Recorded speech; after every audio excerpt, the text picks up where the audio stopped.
All right. Good evening, fight fans, film fans, and fight film fans. My name is Thinker St. James. This is MMA on Film. I am joined by my good friend Chase Parton, and tonight it brings us great pleasure to present to you our review of episodes 1 and 2 of McGregor Forever. Chase, how are you? I'm very, very good. This is very exciting. Obviously, the Conor McGregor fight, the return is, in a matter of no time coming up. So we're excited to break this one down. I'm very hyped for this, guys. I tell you. Yeah, absolutely. I mean, this was one that we had discussed reviewing for a little while, even regardless of the return. So obviously, this worked out very well with the return being very soon. So we're doing episodes 1 and 2 tonight. We will do episodes 3 and 4 next week, combine those all together at some point down the road. But that being said, Chase, I mean, coming into this thing, this is, of course, McGregor Forever. This is a 2023 docuseries that is in 4 parts from Netflix following the life and career of Conor McGregor. What did you know about this series coming into this review? Coming into this review, and I'm glad you started it this way because I want to ask you the exact same thing. Coming into this review specifically, I had seen this documentary. I had already seen this years when it came out, years ago now, 3 years. It's crazy to think about. This came out and I watched it immediately because Conor McGregor, like a lot of people, is somebody that I look, in MMA, obviously, this is somebody that I watched a lot of highlights and stuff, and I knew who he was, and I wanted to figure more things out about him. So I knew about everything coming into this, and I'm very excited to rehash it. So, Thinker, what did you know about this? I knew that it came out. That's what I knew about it, basically. Now, see, this is, I think, really why this is going to be a very interesting dichotomy between our two perspectives is, having followed the sport for a good time longer than you've been in it, I've, kind of lived through a lot of this with Conor McGregor. And I didn't seem like anything in this that like called out to me to like sit down and watch it. I saw some pictures that circulated from it when it came out. By 2023, I certainly didn't need this level of an in-depth look at his life, mostly because I had also sort of heard through the grapevine that there wasn't that it was kind of a surface level view of it, even if it is like embedded with him. Like, you have cameras following him around and seeing his life from a more intimate perspective. But that was basically the perspective that I had. I didn't seek it out. So this was my first time watching it. I think that's an interesting thing to bring up is, you were not inclined to watch this. Well, at a time, in 2023, as we obviously will talk about more with the documentary, there's was a time with media just not having anything coming out. If you were a sports fan, you would watch these sports docuseries style things. It started with the Michael Jordan Last Dance, back when that dropped, everybody was on that. It was like one of Netflix's highest watched things because COVID had just, the pandemic just hit, the shutdown had begun. And so this, obviously years later at that point, but it was still in the midst of we didn't have much to go off of. And Conor McGregor obviously didn't need, a lapse in media to, steal the show or whatever. But for me, I watched it because I was a Conor McGregor fan. Also, I can see how people would turn this on because there was nothing else going on. It's like, okay, oh, here's something, that's not necessarily being filmed right now, but it is a film coming out that was filmed a while ago kind of deal. Well, I guess that it's really just because those types of documentaries, and of course, we'll talk about this in depth as we go through these episodes, but like if I'm not seeing that there's going to be some type of like actual like deeper focus on like the full spectrum of a person's life, like seeing training footage and that kind of stuff, like I can see that from any fighter. the story I can see from almost any fighter. Like, Conor obviously has a cult of personality and is, kind of his own ecosystem, his own world. But if you don't go deeper into it, then what do I get aside from things that I can pretty much get from anywhere else? And we will definitely talk about the time frame of this like documentary kind of deal. It is interesting. We'll jump into it immediately, but it does not take place over the lifespan of Conor McGregor. I mean, it Very loosely specific. talks about it, you know. Yeah, very very specific time frame, pretty much from 2021 to 2023 is the crux of everything here, with some references and video footage from other parts sprinkled throughout. That's actually one overarching note that I have for this before we get into the specifics of the episodes, is how they selectively insert that other footage from other time periods in, pretty much, I guess, to emphasize certain points, but it gets a little bit muddy at times because you're like, is this, when is this from? Like, I understand that like what he's saying is referencing something in the timeline based on what they're presenting, but like it kind of jumps around a little bit. That gets a little disorienting at times, but we can go into those details. We definitely will. And the last thing that I would say is it is kind of a weird dichotomy here. You know, you are a longer term fan than me, and you did not see this. I am not necessarily the longer tenured fan. I had seen this. You know, I'm very familiar with this. You know, and I actually think it's very, very. You know, we'll talk about it, of course. Yeah. So Well, and I think it's what you and I had kind of talked about privately when we were talking about doing this series, is that we're both, regardless of how long you've been a fan of the sport, we're both familiar with most of the story here. I mean, yeah, obviously, if you're a fan of this sport, Conor is omnipresent. All of the details of Conor's life and career and trials and tribulations, all of that is public information that is very central to the MMA narrative as a whole, in addition to being his personal story. So whether you want to sit down and watch it presented in this way or just get it via being a member of the community, it's inescapable. absolutely. And if that's the last thing on my mind, is there anything else you want to say before we take a brief break? Shout out the chat before we start. You know, everybody did come in hot here. I appreciate Sam being first. Nobody's going to take that away from you, brother. Mank, Meat Rocket. Meat Rocket, no, we are not showing the film. I don't know if anybody else needed to know. We're not showing the film. Carlos, good night, brother. Appreciate you. Appreciate all you guys. Thank you very much for hanging out with us for this one as we go through episode 1 and 2 here. Of course, we are starting off with episode 1 that is entitled Bad Blood, and it is July of 2021. We open with Conor in a hospital bed here. This is after the Poirier 3 ankle break, and apparently Mystic Mac predicted this break too, in addition to everything else he predicts. Well, and this is again where it starts. This is how interesting it starts. It's like you would think, okay, the Conor McGregor documentary, where's this story gonna start? Right after he gets his leg broken in half. You know, it's like that is an interesting point for this story to start necessarily because, you know, people who know of Conor McGregor, you know, they know about what he's done, you know, a lot of things with his legacy. I don't know if the casual fan jumped into this and they're like, oh yeah, that's right, he did break his leg kind of deal. So it was interesting, you I know. mean, it would have been pretty close to when this came out, I would suspect, or at least somewhere around, relatively quickly after that. So, I mean, it probably was pretty fresh in most people's minds, I would suspect. But either way, really what it shows to me with that starting everything is what you're going to see a lot throughout this series is basically this push and pull of Conor being the cult of personality, the figure in the sport, this larger than life, athlete that commands a presence and everybody has a great adoration for, but is constantly having this push and pull internally between, having to overcome adversity and then, and then doing that and then winning. It's the cycle that he's constantly going through. I think when you're also watching this scene, you know, it opens with the leg break and he's talking about it. It's showing clips of him after the leg break, and he's talking about how, you know, he thought his career was over at this point. You know, when Right. it happened, this was the end. You know, so he was frustrated, lashing out, and actually, this is where you start to see whoever his you know, cameraman is or whatever. You know, they caught some really good angles because, you know, the body language of Connor. You know, they catch a lot of good angles of where, you know, you can see like it's a depleted frustrated frustration. Like I was frustrated and it's like now I'm sitting in my frustration, like now what kind of deal, you know? So I thought that was good. There is one very specific incident. I believe it's in this episode. Yeah, I'm pretty sure it is. I'll talk about it when we get to that. But where you get these kind of more human sides of Connor, which is interesting because really, I would say if there's any thing so far in the series that was interesting to me is seeing a little bit more of that side of Connor because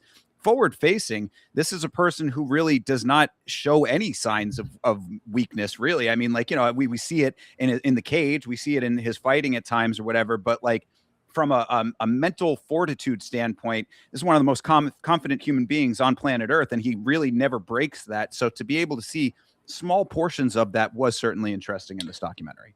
Yeah, he was breaking kayfabe in this one, guys. He definitely let the curtain down. Yeah, yeah, to an extent. I mean, and look, he'll talk. And the big theme of this is mental, just overcoming mental adversity. Being disciplined mentally. Like we'll see this as a recurring theme in this. So to actually see the downside of that and the cycle that he is constantly going through, even still to this day, at times it seems, is very interesting to get that side of the perspective.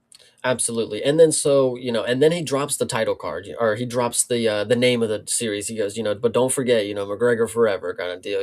He obviously is a Chad, so he makes his own history, And then they do this thing intermittently through the show. I don't know if I love it, but it was okay just to kind of progress through the narrative where they would splice in all social media people, podcasters talking, Yeah, Ariel and this and that. So I had it as ethereal media voiceovers obviously didn't get the memo because they think it's over. And of course, come on, people, it's McGregor Forever. It's definitely not over. absolutely.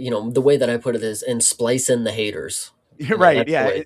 And you're certainly right. That is something that will happen. It uses, I think it's an okay framing device because it basically is giving you the conversation outside of his bubble. It's like what the rest of the world is saying. But on the same hand, that's not the whole conversation, right? I mean, of course, there are still people out there. They're huge Connor, army, so to speak, of people who were never going to believe that to be the reality of it. This is just what a certain select group of the media is saying. Yeah, absolutely. And yeah, so after we get this thing, and I'm trying to the way that I'm like wrapping my head around it, like when I'm looking at this is like as a filmmaker, obviously I'm not one, but when it comes to them throwing in these portions where it's just okay, throw in the social media ramble, and then they just start a whole new thing. It's like, well, they just kind of use that as like you're just supposed to forget about kind of what we were talking about for a second and we'll move on, but we'll come back to it, but we'll move on to Well, yeah, something. I think it's kind of baiting the hook to be like, oh, okay, we're starting off at an adverse time in his life, obviously a pretty traumatic one with the leg break. You hear the conversations that's going on, but let's bring it back into like, the reason why this is who this person is and like what you should be knowing and like why you should know that this is going to be, a triumphant story in the big picture. Because we get the intro montage and title sequence, and it's cutting between old footage of like babyface young Connor, where I'm an MMA fighter with a 4-1 record, the Cage Warriors days, and all of that. And I'm like, these Netflix documentaries, having seen a couple of other ones, are slightly formulaic, I would say, because like basically what I just outlined, that's not uncommon for this type of documentary or Netflix or whatever, but it is effective because, what I just outlined, that does give you a narrative to latch onto. No, absolutely. I love this one. Yes. So you see young Connor sit down. He says 4-1 is the record. And I'm like, damn, that is how far back the footage goes. Think about how long of the career Connor's had. Not just how many fights, but how many years in martial arts. He's been training with world class athletes and doing substances, whatever you want to say. But he's been doing this a long time kind of deal, and I really appreciate this little montage intro. It shows his UFC debut KO. We'll obviously come back to this a little later. And then it drops him, we're not here to take part, we're here to take over. That was obviously iconic. Beating up Mendez, beating Dustin, punking out Aldo, not even just beating Aldo, but like I'm pretty sure they showed a clip of him beating him and then like punking him out later. It was like what is even going on? So this was good. Beating Alvarez, getting the second belt, and then there was a specific question. What challenges you now? What that was, and that's actually key going forward. If you remember that later, what challenges Connor now, and obviously we'll continue on. And then and this is actually I'm actually really glad that this is the point where I can ask you. This is a point with the documentary starting after the Floyd stuff, because we talk about, there's two names right now, two most famous men in combat sports, Conor, Floyd, the most famous Irishman, and then they dropped the McGregor Forever thing again. But that is something that I wanted to come to specifically. This is after that portion. You would think a McGregor documentary, well, they're going to talk about the most money that he ever made in a boxing match, surely, right? Not much. Yeah, this really does come from a pretty strict MMA perspective. Obviously, touches on the Maymack fight, touches on the amount of money, just the fact that there was a large amount of money there. I think they referenced the 100 million at some point in there. But either way, it really is kind of primarily focused on the MMA side of his life, outside of that, because I guess it was sort of a blip, even if it like I know it's crazy to say that, right? The Maymack fight, the biggest fight of all time, is a blip on the radar. But like in the whole grand narrative of Conor's life, while it was the most money that he probably will ever make in his life, in the full timeline, if you're going from the very very beginning all the way in through all of the things we're going to talk about, and then now into his life currently, it is just that portion of 2017 that is, of course, it's a huge part. It's a beacon of his life story, but in the whole timeline, it is just one portion. And to that point, what I will say, I am very, very happy that that is how it played out, because very well could we have had a documentary that talks about his boxing with Floyd, and I would not have given a shit. Thankfully, it was about MMA, but more importantly, thankfully, Conor took his career and navigated it past boxing. He went into boxing probably more or less to try to bait Floyd and to go to MMA so he can whoop him there, kind of deal. But he didn't lose badly. Arguably, people want to say he got robbed. I don't know. Floyd is not, different story. But thankfully, Conor said boxing is just the path for me to go make $100 million and more. And then MMA is my true love. I will always come back to this. And I'm thankfully the Conor McGregor that we see today is coming back to mixed martial arts, and he's not going off to be a boxer, like that. Let's be thankful there, everybody. For sure. Yeah. I mean, I think that of the way that the career trajectory could have worked out, this was certainly the best path when it comes to him in the fighting capacity. However, this is also a big sticking point for me when it comes to this documentary, not the Maymack fight portion, because I agree, if they had gotten bogged down into the weeds of that, it would have definitely bogged everything down and slowed everything to a grinding pace, and it would not have been good. But if this is supposed to be a probing look at this man's life, you cannot do a documentary of this size and scope and scale and not reference the sexual assault case. I'm this is going to just be a kind of a recurring point throughout all of this, but They I mean, reference it. they not in any kind in I any of mean, these they say episodes. court cases. He's got court. They're talking about the stuff that we're going to be talking about later with Habib. They're not talking about that. No, they definitely brought up. I'm pretty sure they said something, but we'll get into I it. mean, But and if okay, fair enough. Like again, if we're having that portion of the conversation where we're having to figure it out, then it's not enough, because I I mean, know it's it wasn't yet. Let me just say it that way. We have not got to a portion yet where at least I believe that I remember something about what you're referencing. So, okay, fair enough. Well, but I agree. yeah, throughout, I'm just saying that my feeling, and I think a big reason why I never sought this documentary out in the first place is because I'm like, if it is coming from a perspective that is being, and I saw that his manager is a executive producer on this. This feels a little fluffy, is all I'm saying. You know what I mean? And so it's like, yeah, obviously with a guy like this, you have to say things like, oh, he overcomes adversity, and yeah, he gets himself into trouble, but he builds himself back up. Like we'll go through all of that, but like to leave out such major portions like that intentionally, it would feel that to me is a little bit of a problem if we're supposed to be getting the full picture of who this guy is. Absolutely. I lose you, Chase. I get you. I'm hearing you. Okay. We're like a little out of sync here, right? You're good? Yeah. Yeah, I think we desynced for just a moment here. Hopefully that'll catch back up. Okay, so this is where we actually learn the title of the show, or the episode. Thinker spoiled it for you guys, but it is called Bad Blood. That is the first episode. So obviously you kind of know where this is going. Actually, really you don't, because again, if it's after, Floyd, yeah, sure, but if they're bouncing around, this could have went, they could have went back to a Diaz situation. You don't know where because of how much they're bouncing around, they could have started with something like that.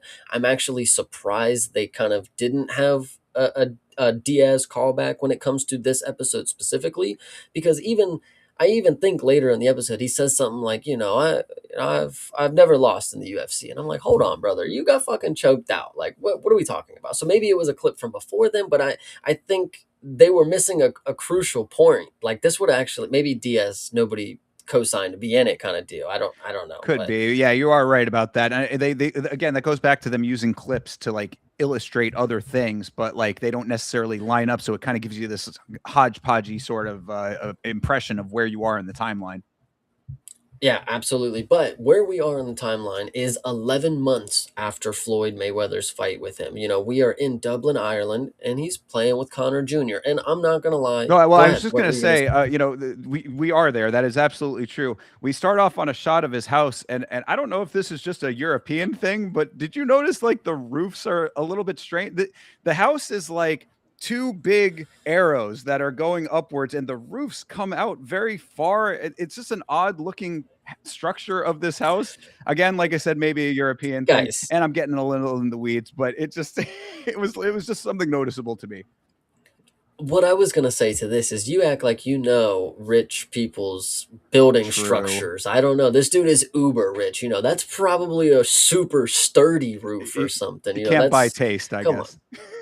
That is true. But no, so you get to this scene. Obviously, he's in his fucking mansion, Yeah. and he's playing with Connor Jr., and this, as a person who's able, and obviously thinker when it comes to what you're talking about with the court cases, we'll talk about some stuff later. But when it comes to the art and the artist, I can look at this scene and I'm like, man, Connor's happy playing with with his family. He's happy being a family man. I don't have to be, carrying a weight of like all that stuff. Like I get it. I understand it's horrible and we should not be, but the documentary, it was made. I can only Well, watch it, and I like think that that is another interesting element of where both of us come from with these things, because like as someone who will always have that sort, especially for the fact that I covered it so much, and I'm just so aware of all the yeah. details of it. It always is kind of a little nagging point with me, because yeah, I mean, he's with his young son. It's an infant child at this point, and you can obviously see that the familial bond is very strong there. But I had in the notes, it said family man Connor always makes me feel weird and sad knowing the other side. So it's just tough. I mean, and again, I don't necessarily like I want to feel better for, especially from the child side of everything, because they're innocent in all of this. So it's like I hate that that's the case there, but it's hard for me to separate the art from the artist. I can understand that portion as well. What I will also say is I am able, at least to an extent, as I get older, family, when it starts delving into my own kind of deal. Right now I'm able to watch this and it's like, yeah, I'm trying to think wherever I was going with it, but this is fine for me because I'm not thinking about the kids' lives afterwards. It's like, okay, they're showing me the kid Mhm. happy. The kid's happy with Right. dad, like that is what I'm told here. I'm following the narrative to that extent, kind of deal. I'm not like thinking like, man, what is how does that kid smile after he gets off the camera? Right. I don't know. So this one right here, all well for me.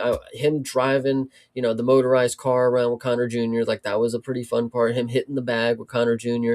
Go champ, Well, go yeah, champ. the little Lambo toy car was one of the things that was circulating online after this came out, because of course that is the infamous Aldo 13S license plate on that thing, which is celebrating the 13-second knockout of Jose Aldo, which I always thought was pretty funny and a very petty detail from Conor McGregor.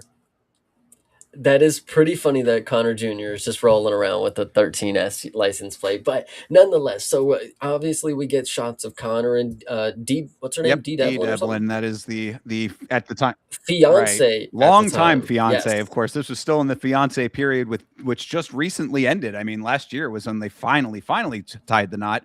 Um, what I say about Dee in this, at least in this episode, she gets a little bit more time to open up a little bit in the next episode, but like she's just as much NPC here as she is, always in his life. I mean, like she doesn't It never feels like Dee has a lot of agency, is what I would say. And I'm not trying to be rude to her because I think that it is a great attribute for a woman to stand by her man like she has throughout everything in his life. She was there, before he had anything, so she is really connected to him as a person. Really, does the money is secondary? It would really seem, and that's a beautiful thing, and something that should be cherished, of course, by Conor. It's just an interesting dynamic that she is just kind of the sidekick. Yeah, I hear you. I'm on it. But no, so and then as you see, Connor and D, hanging around, then you start getting some over what the hell am I talking The about? Some voiceovers, yeah. voiceover from the coach. What was the coach's name for Owen this one? Roddy is his striking coach. Is it not Rhodey? Roddy, I believe, but Roddy Okay. might be an Irish Okay. Either way, pronunciation, perhaps. copy that. So either way, yes, so he's talking about where Connor grew up, Dublin 12, which was a small suburb, talks about the hardship with the Irish mentality being trade work. When you're done with school, go get a trade, and that's your life. Don't really have many dreams of doing anything else. Like that was another key thing that he said about that. Connor was, I maybe it was, did Connor jump in here and he said this portion right here? Maybe it was still the coach, but it was something about, your dreams die after school. It's just the trade work. And I was like, damn, that kind of does suck, that's like the stereotype that you kind of Yeah, yeah, carry. yeah. He's saying, because this is the estate, they call it, Crumlin Dublin 12, which is essentially Irish housing projects, and that 95% of people who grow up there basically stay there. Getting out of it is doing better than 95% of the people. And the real stress, Connor, this is Connor speaking at this point. He says, the stress and the fight of Dublin 12 was the mortgage. It's the tough Mm. times when you're broke in this area, and yeah, that's that really is something that you can never take away from Connor's story. This really is a guy who came from the lowest that you can in Ireland, and made his way based on his abilities as a fighter and his commitment to it and all of those things. So this framework does ring true. And so this next portion of the story, I feel like doesn't get talked about enough. Where Connor was a plumber. After he realized that trade work is where it is. He became a plumber for 18 months, and I think this is a portion of the story that doesn't get talked about enough, because how many jobs you guys have quit or wanted to quit. 18 months is a long ass fucking time. To do trade work. Being a plumber, obviously, the job itself, I wouldn't personally do it. It may not be as hard as it looks, I don't know, or maybe it is. But the point is it that should be talked about a lot. Like, that is a hard working job for, a blue collar guy kind of deal. So the fact that it was 18 months, people need to be like, yo, he really was out there doing his thing. If it was fucking 2 months, it's like, okay, he wasn't really doing shit. He learned and then he quit. But he was on the job doing his thing for a year and a half or whatever. So shout out Connor. I think in this portion, I really think people don't, they see what he is now, but they don't really understand kind of where he came from, and I think that should be talked Yeah, about more. absolutely. I mean, that is a commitment. I often wonder if Connor still gets under the sink to fix it himself, just having that background now. Just out of knowing. I mean, like, I'm sure it doesn't necessarily leave you 100%, and that is really a connection to his roots. If he would do something like that, just I mean, not the obviously he does not have to, but just like Yeah. out of that understanding, because I mean, this is we'll talk in the next episode. Just I won't give away too much about it, but he's going to talk about giving back to the community later on, and like things like that. It's like, there those are the things that connect you to where you came from. And I think that knowing what we know about Connor and his life, that sometimes maybe that's good for him. Yeah, absolutely. And so after he became a plumber, 18 months later, he started training. He quit being a plumber and he started training. And in Ireland, nobody knows what MMA is. But he always knew this was the thing. And this, obviously continues on through the entire story.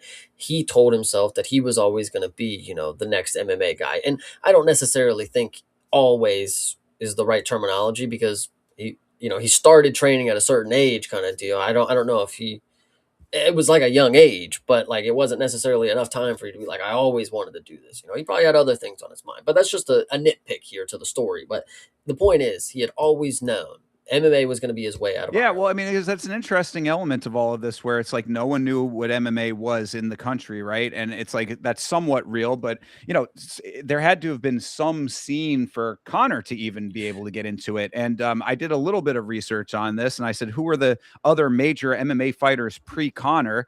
There was Tom Egan, Joe Duffy, who he ended up fighting, of course, that was his loss, and Cathal Pendred and Patty Holohan. So basically, not many, but there was a little, very small scene. They do reference that being the scene very small there. So really, I mean, Connor does get a lot of credit for not only being one of the biggest figures in all of the sport history, but also for really blowing it up in the country to an extent.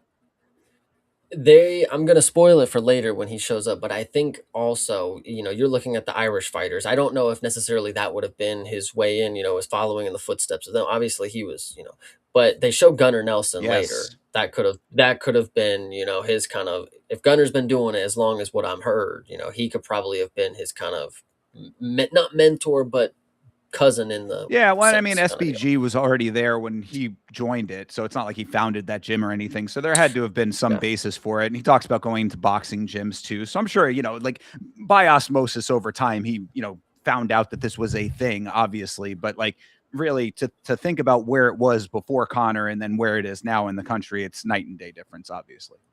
A- Absolutely. And so the next scene, we jump.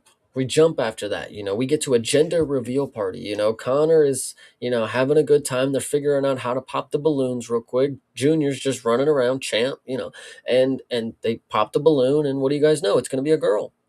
Happy day. We get to see again Connor happy. The thing that it looks like he's happiest with is his family. I've seen Connor win fights, but I don't think I've seen him look like that kind of deal. There's a different type of love. For sure. And yet another time where I had in the notes, the accusations quietly lingering over a now a father-daughter relationship does not sit well with me, but it is what it is. And so, family is Connor's passion, is what I wrote here. Oh, I also wrote the name would be Connorella.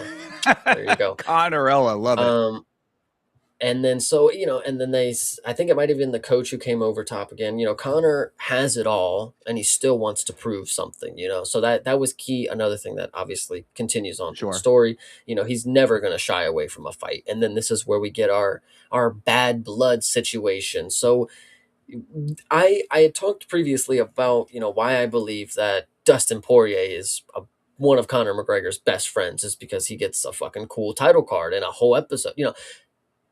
I'm telling you, the title card is not as cool as what you're going to see later. So we get the title card for Habib the Eagle Nurmagomedov, and it is pretty sick. I'm not going to lie. So you get to see or you get to hear Ariel. Ariel comes on, guys, and he's going to talk about Habib. He's going to talk about how dominant Habib was. They're also going to show the old picture of Connor and Habib, and they're going to talk about this picture was just random, like they didn't even know who each other were, or even care, kind of deal. So it's just funny how things kind of pan out after that Yeah. picture. So yeah, I mean, And get yeah, go that ahead. you get that footage. I thought it was kind of funny that the first thing that they show of Habib was him landing a punch, considering what he normally does in fights. But that was yeah. So that was that. But yeah, Ariel makes a great point in the voiceover that he does about Habib. It's not only that Habib comes in 16-0. It's just that he never stopped winning and he never lost rounds. I mean, like this is a person that like people forget how dominant he was in his time, regardless of whether it was padded or not, or all the things that people now talk about with Habib being that time moves on and the nature of the sport changes. But at this point in time, I mean, this was an unstoppable figure in this sport, and it really should be remembered and respected as such. Absolutely. And I actually think this is another crucial point. You talk about, the court cases and certain things. They explicitly leave out a lot of stuff about these main characters. If Habib is one of the main characters, they left out a lot of shit about him. At the end of this episode, we will talk. They just fuck him off. Like they don't even Yeah, give a shit about what his portion of the because it's context is. McGregor forever. It's not Habib forever. It's not McGregor court cases Yeah, forever, exactly. like so. But either way, even if it is, but Dana White comes on and he's talking about, the fighters are unique people. It is about respect at the end of the day. Some guys, if you tick them off, they don't let that shit go, kind of deal. So he tells the story of Artem, whatever that dude's last Artem name is. Lobov, of course. Lobov, yes. Artem obviously calls Habib a pussy or something on the fucking on the radio or on a podcast, which fair play to him. That was gutsy, dude. Did I don't think he was gonna win the fight in the cage, but I ballsy. mean, I'll give him that. Artem barely won any fights in the cage, so he certainly was not beating Habib. But yeah, we go through the whole inciting incident with Habib slapping Artem Lobov. Funny to think that Connor sticking up for Artem started the whole Habib beef when he and Artem would have their own falling out later over the proper 12 stuff. I mean, this is like at the time, him and Artem, teammates and very close friends. Proper 12 comes out. Artem has some claim to that. I mean, the whole court case plays out the way that it's going to play out over time. But, if it wasn't for Artem Lobov starting the whole thing with Habib, none of Habib versus Connor may have ever happened. Yeah, that is super interesting. I know that is. I don't know. It's so funny to think about like this random guy. Connor's just he rides or die for this dude. This is Michael Aswell's Josh Fan. Like he does not play around. You touch my guy around the neck and you slap him about. He gets his. This is where they talk about. This is key. Connor gets his crew. I'm pretty sure that's how they say it. Like he gets his crew, and then they go after the bus. Connor grabs the dolly. Obviously, it's just a real it's a real clip down edited version of it. It's just Connor grabbing the dolly, throws it at the bus.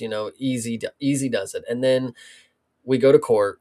We got three counts of assault, one criminal mischief, and he pleads guilty for community service. And then he has his post court speech. I love this Oh one. yeah, where he just basically is just like, yeah, thanks everybody. Really no reference to anything. That's why I say, I mean, throughout all of this here. So just going back just a couple of steps, we're leading up to the dolly throwing incident. First, I thought this had to be mentioned. Connor doing squats with his homie in a fireman's carry. I don't know if you caught this. This I, is I yeah. do, there's a lot of things that Connor does and did, wardrobe wise and or training wise. We've seen what he does on Twitter training wise. I'm not.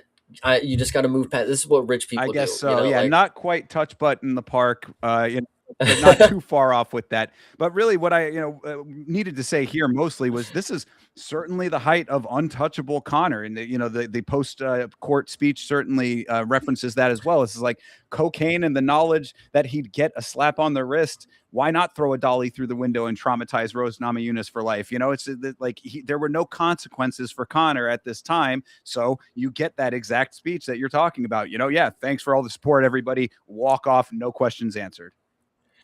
and then this is an interesting portion of it because Ariel doesn't get enough respect at this point in his career. What do we think? He sits at a desk all day and he just talks to fighters and interviews whatever you want to say, whatever the haters would say. Ariel was on the ground for this court case. He was right outside. He interviewed Connor's manager right outside the court case, right after it. Now that is journalism right there, everybody. He was on the scene and he was equipped. He was ready to go, camera, lights, whatever. This was great. So fuck all that he even said. I don't even know, but I Well, loved I it. mean, It the, was the great. the big takeaway is that Connor's manager. This is Adi Attar is his name. He's with Ariel and says Habib is the likely opponent. And what I said to that is it's like this is a good example of the organization actually being able to capitalize and make the fight that makes the most sense. We had Tony versus Habib fall through 8 million times. Of course, later on, Ilya versus Islam, Tom versus John Jones. So many fights that we were denied, at least this one got to be made when it made sense to do so. Yeah, absolutely. Yeah, he does. Will the opponent likely be Habib? Yes, likely or Right. whatever. And this at this point, Habib is 25-0, and that's when we're gonna get him versus Connor. It's gonna be the biggest fight ever. Destiny is what Ariel says. I believe is how he words it, and I agree. This is my favorite word now. Destiny is kind of what this fight amounted to. This had to happen if the fans did not get it because people got to remember this was at a time still I don't think people really knew or gave Habib the respect that he ever really deserved kind of deal. Connor brought him to the level and him being able to actually compete with Connor. it really did end up being one of the biggest fights of all time. Like, it is Yeah, and you can crazy. see and feel the difference in how people care about that fight. They're going through all those clips of like YouTubers talking about it. Oh, this is gonna be the biggest fight of all time, that kind of thing. And it's Yep. like you can feel the difference, I would say at least, between that and what we're getting with this upcoming fight with Max Holloway here, the rematch. Obviously, it's going to be different no matter what. Time moves on, things are different. It's always going to be different, but just the feeling in the community versus that and this now, especially also coming after the White House card too, kind of puts it in a little bit of a different perspective. So, it's interesting. Like, again, and a part of why we're reviewing this now, to see where things were at that time versus how they are now. I mean, really, you obviously people are talking about it online. This is not like everyone knows that it's happening, but there's no way that the lead up to this current fight is anywhere near the same realm as the Habib fight. It just couldn't be. Yeah, true. I definitely agree with you. I mean, as they even explained, like in some of the portions of this, is like there's just something about drama that people drive to. If there's a feud, people relate to not liking somebody, kind of deal. Everybody has somebody they don't Sure. like, And well, kind of and deal. also that this was back when Bad Blood was actually that. None of this fucking Strickland versus Chimaev bullshit. These guys actually hated each other, still hate each other to this day. So, whether or not, like, I'm not always of the mindset that makes for better fights. It makes for interesting lead ups to fights for sure. But like, there definitely is something to be said for the reality matching the reality. You know what I mean? Like, for Yeah. as opposed to a false front, which we certainly got in some of these other fights. Absolutely. So we're skipping forward again. It's the UFC 25th anniversary press conference. 5 years ago was, last year, I think. I think we just had the 30th year anniversary because Diego Lopez was on that That's fucking right. card or something, whatever the hell it is. So August 2018. Oh, they just fucking told me the date. So 7 years ago, whatever, eight. I don't know how to do math. Either way, Habib and Connor trailer announcement. It is sick. It is everything that I wish we had right now for trailers. Like, think about what we get for fighter announcements. AI's fucking BS kind of Yeah. deal. That was some killer shit that they had back then. Back in August of 2018. I had a birthday around that time, and this announcement dropped for October 6th in Vegas.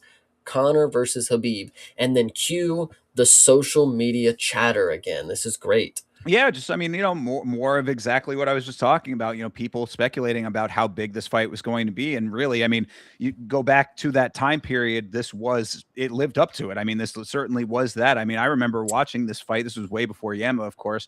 Watching this at a party, and it was a packed party of a bunch of people who couldn't care less about the about MMA and for the most part. But Connor was the cult of personality at the height of it. So I mean, it really did draw that much interest, and it was huge. It was massive. It was as massive as advertised. Absolutely. And then so now we go back to Dublin. 5 weeks until the fight. We get a training montage, for takedowns, of course. He's got Habib coming up, so he's training. I think he even says, or actually, so it was just a training montage here. And then we skip forward a little more to 3 weeks until the fight, correct? Is there anything in No, between there well, that I because missed? I think it was the second part that you just mentioned when he brings in this Russian stand-in, this Habib stand-in guy that has the piece of gauze taped to his head. Like that was kind of a strange thing. Yeah, I also this it was weird because I think I heard Connor say, like, no pads today. Like, we're going good. But then they clearly were wearing pads, so I was like, what did I hear? Because the way that the story ends up here, so obviously, they're talking about it's 3 weeks from the fights, and the coaches talk about, like, these are dark vibes that we got going on here. It's something bad's happening, They kind of they they deal. reference that often throughout this series, just like ominous vibes, good vibes, bad. Like they very much like this underlying kind of like I hesitate to say supernatural element, but it almost feels that way at times. I listen, I am the type of person who kind of I relate to this type of stuff, when it comes to destiny, when it comes to we'll talk about Connor when he he finds, bigger things in life, this one right here, I think that is just the vibe of the club. It's like this is the time or this isn't. If it's in the air, we feel it and we all kind of we hone in on it together. I think it's just the type of environment they are, because we'll talk about later with Connor specifically and something just like this. But so yes, they're talking about how negative the vibes are for the Habib fight. Connor wasn't training specific things. He was training just to beat people up. He was bringing in the Habib clone just to beat Right. him up, kind of deal, And he's not training anything in particular. He's just out for blood on these guys. And then this is why I was confused, because I was like, I thought I heard him say no I think he pads, meant which no would have. pad work. Oh, okay, okay, fair, fair. Yeah, because I was like, how the anyway? Yes, that probably makes more sense. So yes, so he ends up kicking him, or they fall somehow. They don't actually. You don't really see what happened. It's very hard to understand how this happened. But Connor's pinky toe dislocates. It pops out of place, and he is instantly in pain. And he's sitting on the couch, and they want to set it back. And I can assume. Now, I'm not a doctor. I am also not anybody who has gone through this. I can assume that this would really, really hurt. The second thing, I can assume this would be really, really hard to do if the person is sweaty. Like, holy shit, think about the idea of like, all right, I'm gonna do it, and then like you slip. It's like, dude, I'm trying, dude. You could wipe it, but like, I don't know, like Yeah, it's this is crazy. the balloon toe incident, of course. I mean, not that one, but this is Nope. yeah, Yeah, this this is is the original balloon toe. proto balloon toe. I mean, again, this kind of goes to something that will be a recurring theme is just realizing that behind the scenes, Connor, I guess, pretty injury prone. I mean, obviously we know that now more so than we ever did, but like if this type of thing was happening on a more consistent basis in training situations, then I mean Connor has gone through a lot of like behind the scenes injuries, and this being among one of the more early major ones, at least that we know of. Because yeah, coach resets the toe right there in the gym. It got dislocated. He resets it right there in the gym. Connor takes it like a Chad. Absolutely, though. I mean, like he did not. Like that's what you're kind of leading up to. That like this must have been like super painful, but he basically is just like that was easy. Well, and that's the thing is, obviously, yes, Connor is an absolute Chad, but I find this is where humans are interesting. It's because, like, bro is like, he's crying out to the gods, like, oh my God, this is the worst. But oh shit, that was fucking good, man. Like, damn, like, how the hell are we able to do Such a things like that? legend. It's very crazy. Yeah, no, absolutely. So, they tell him, that was easy. Give him a week's time. I even think that's what he said. Give it a week's time, and I'll be good to go. I'm right Yeah. back on it. Well, and my He, thing you was know, is you're talking about like the vibes and everything, which again referenced very often. I was like, are we being led to believe that this toe injury had anything to do with the outcome of this fight? Was my question, because it's like knowing what we know about the fight itself and what we're going to see leading up to it. I mean, I think that it's more of just like these are the adversities that you go through leading up to a fight, but like. If that's the whole part of the in any part like the vibes thing, like that was not really a big part of why this went down the way that it did. it's not about it's not about having like a fallback, like, oh, that's the toe, he lost because of the toe. It is, yes, showing the adversity, but it is also showing one specific point where Connor could have True. bitched out, for the he could have said, my toes broke, I'm done, which He would. not bitching out, but obviously we have seen in the future this is what he Right. had done. But he even talked about, in his prime, when he was doing this, he would fight through the adversity kind of deal. But now that he's past all that, like he doesn't have to, I'll wait it out kind of deal. He feels that Mm. way. Right now, in this moment, the toe breaks. He could have went to the hospital. He could have got a boot. He could have got surgery. They popped it right back in place. He continued on. Give me a week, and I'm gonna go. He even says right here, it's just toes. I'll still smack him. There Yeah, you go. So it's good. It was a Well, good that one. all ended up working out because we end up in New York City now, 16 days before the Habib fight. And there's Dylan Dennis. Dylan Dennis getting a lot of screen time at this point. Um, I loved yeah, it. yeah. And then this is leading up, of course, to the press conference here. You hold on. I have Dylan Dennis a little ways down. Let me see here. Hold on. So yes, Dylan Dennis is here. But so yes, we're flying out for the New Yeah, York press he'll get conference. It's a more 2 year. more screen time later, like actually talking and stuff, but he's just in the background. Yeah, absolutely. Yes. Yeah. So he's a 2 year layoff for Connor, 26-0 Habib, as we said, if we get the first question, we get the first answer, and Connor immediately goes at Habib. We've all seen this press conference, but they picked specific moments that they really wanted to show. Obviously, took a shite in the bus, Connor with the proper 12.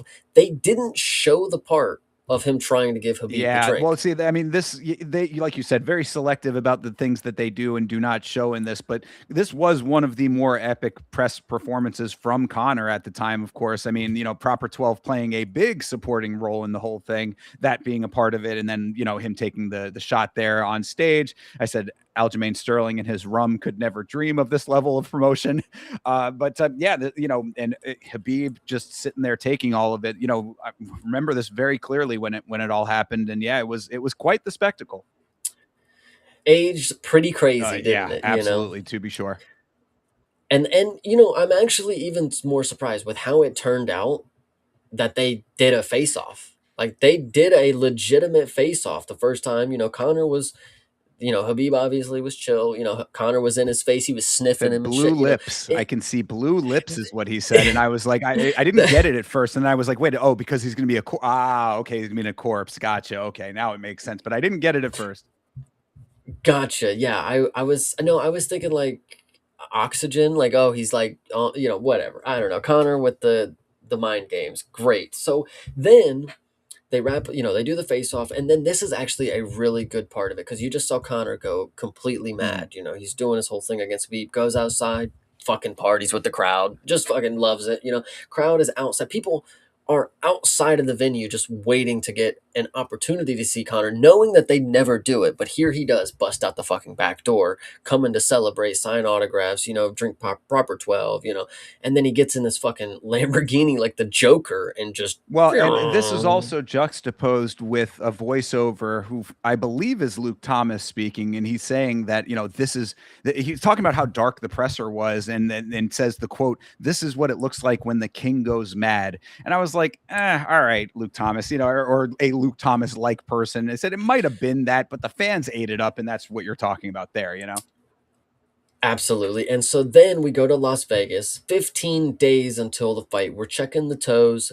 This woman is feeling on, and obviously if he had just had a dislocation and if it was still sore or something, he would be wincing a lot for how fucking hard but she says that there's no bone chips, and I'm like, I've felt my bones a lot. I don't know if I've ever, and obviously I don't have bone chips, but I feel like that's a really hard thing to just like, that sounds good. No bone chips She to knows me, what she's looking for. She's a doctor. She's also Dr. Batty Fair. over here, by the way.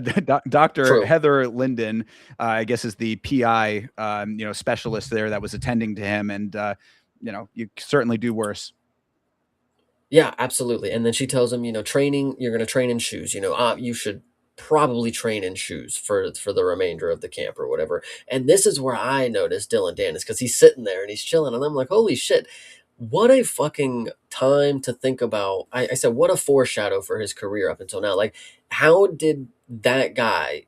He was in the initial incident that we'll talk about later, but like to think about where he's now, he's made a whole career and he is still in a way sustain the level of hatred throughout all of this kind of deal. It's Yeah, weird, I right? mean, it's yeah, interesting to think about how he got involved in the first place, but like him staying in it and being a part of it makes perfect sense because Dylan is like he's in love with Connor. Like you can see it in this documentary in little pieces. Like there's one moment that I noticed very distinctly.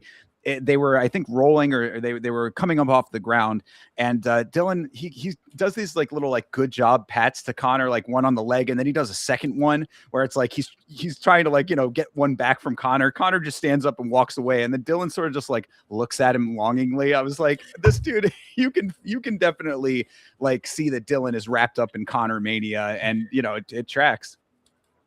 No, it was definitely awesome to see Dylan Dennis. Great How foreshadow, of how did course. And Connor then not go on to win every single fight with Dylan Dennis in his corner? These are the questions.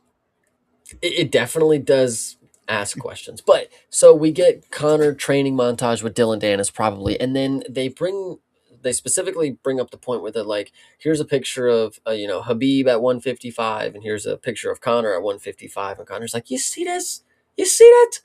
He's drained, bloody drained.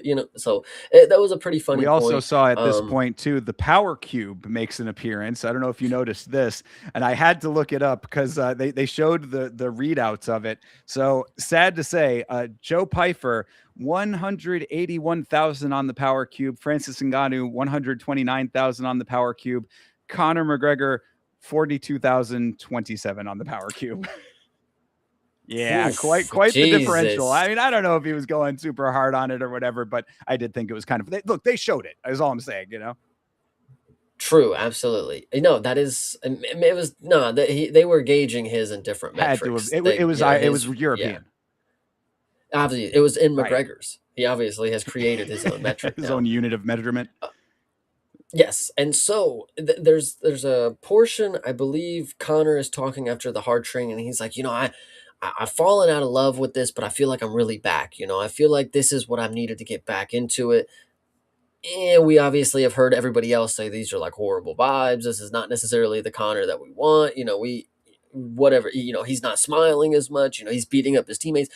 So Connor at this point, he's bought into the idea like this is the moment. I'm gonna beat the hell out of this dude. I beat up everybody in my gym. I'm the man, and I am happy to be the villain right now. Which, and even when you look at the other side, Habib also was kind of playing.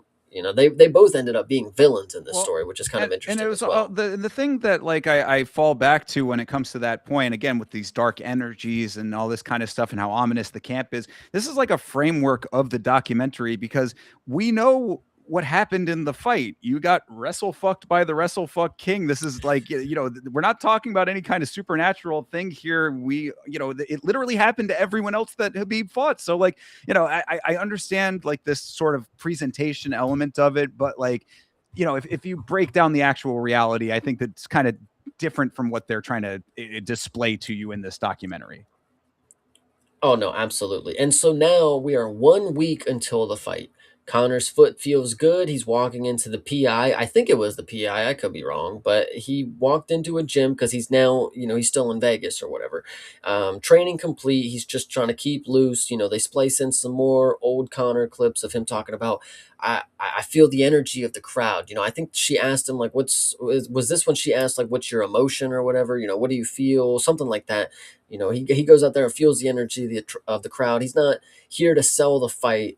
He's not selling. He wants to kill. No joke, no Yeah. act. And that's an old clip that they spliced in at this moment. So it's always been there. This kind of Right. mentality. Yeah. I Again, this feel. is another good example of them utilizing old clips to inform current timeline pieces. Absolutely. And then so we're jumping let's see, 1 week from the fight, and then we jump to 4 days until the fight. And this is where we get the open workouts to a full fucking arena. Isn't that crazy to think about? That Connor had open workouts and they sold out the arena for that. Yeah, I mean, again, Connor Mania at its highest at this point, and literally anytime because there were like, I mean, if you think about how long the press conferences were, and I think we're gonna be coming up on the second one where he's a little bit late to it. Mm, But when you think about how long those press conferences were in their totality, to think that there was that big of a crowd for essentially 15 minutes of speaking time, this is just the cult of personality that this guy drew. So it's interesting to look back in those terms because it really was as advertised, all of that. Like it was that big.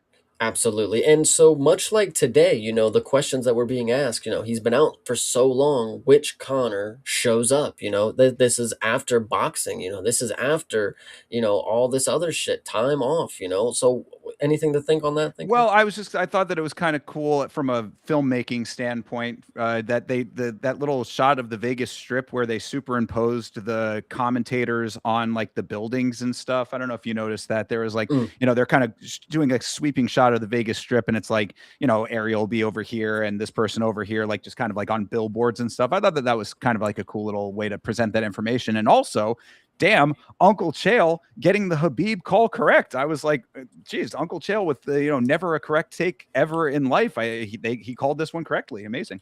absolutely. Chill is undefeated. I don't know if you knew that. True, indeed he is. But yes, so Habib is sitting at the press conference and he is not wasting any time. If Connor doesn't want to show up, he's leaving. I'll see you at the fight. And then you get the interview question. Will you shake Conor McGregor's hand after the fight? No way. No way, bro. This personal. This Yeah. personal. I Yeah. was gonna So that say, was what the fuck do you think, buddy? yeah, that was I mean, come on. I actually do kind of respect the No, question, I know, I know. Yeah, I mean, it's the guy's job to ask that question too. And, But if and at that time, what we saw with Strickland and Hamzat, if you would have asked the question, are you guys going to hug after the fight? I'm sure you'd have been like, no way, brother. No way. I kill yeah, this guy. for It's like, sure. fuck, here we go. So either way, no way, this is personal. Really, really, I really like the response from Habib. No way, no way. Like he's like, no fucking chance. Either way, so Connor shows up late, of course, and I love his response. There must be a McGregor fight in town. There's traffic. So that Yeah. was pretty good. Irish fans are all over. We get a weight cutting montage. We get the ceremonial weigh-ins, and then we get the final face-offs. Yeah, so I thought, I mean, just to touch on the weight cutting portion for a second. I mean, obviously, this is like the truly glamorous portion of the sport, right? He's Mm, sweating, he's in the bag and all that. They're in the sauna, and I'm like, I would have liked maybe a little bit more of that portion, just to see Connor doing that. Having to go through that part of this sport a little bit more. I think it would have been interesting.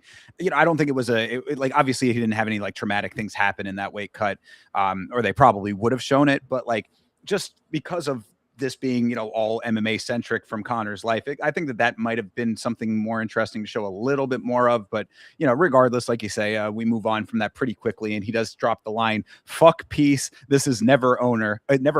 Excuse me. Fuck peace. This is never over. And, he certainly kept his word on that. absolutely. No, and so now we're skipping to the day of the fight. This is fight night, guys, and this is a really interesting portion. If you watched one episode, I don't think you're gonna understand not the payoff, but the differences. So when you watch this scene, it opens up. Connor is at the table eating alone with both of his belts. Now, keep in mind what he does before fights later on in his career, because this one is key. At this point in his career, there's no sitting around with the family before the fights. No, he's he's scarfing down fucking rice, and he's got both of his belts sitting right next to him. And I'm like, I didn't expect anything less, to be fair. Yeah, So kind of iconic, I have to say. yeah, and so he gets packed up and he gets into his fucking $1 million car, $1 billion ride, whatever, and then he's headed to the arena. Um, they somebody say, I think it was the coach. He's never seen this level of hatred from Connor. This goes back to he's loving it while everybody else around him kind of doesn't. They're on edge about Connor with the vibes. So Sure. this is just adding to it. He's loving what's going on here. And then he's in the back, he's getting his gloves on and warming up. He spent his whole life getting both belts. And then we get an old clip of him saying, uh, talk is whatever, but we still have to get in the cage. So we're getting a portion where he's talking about the promos. He can talk all he wants, but he has always been the guy who will get in the cage at the end of the day.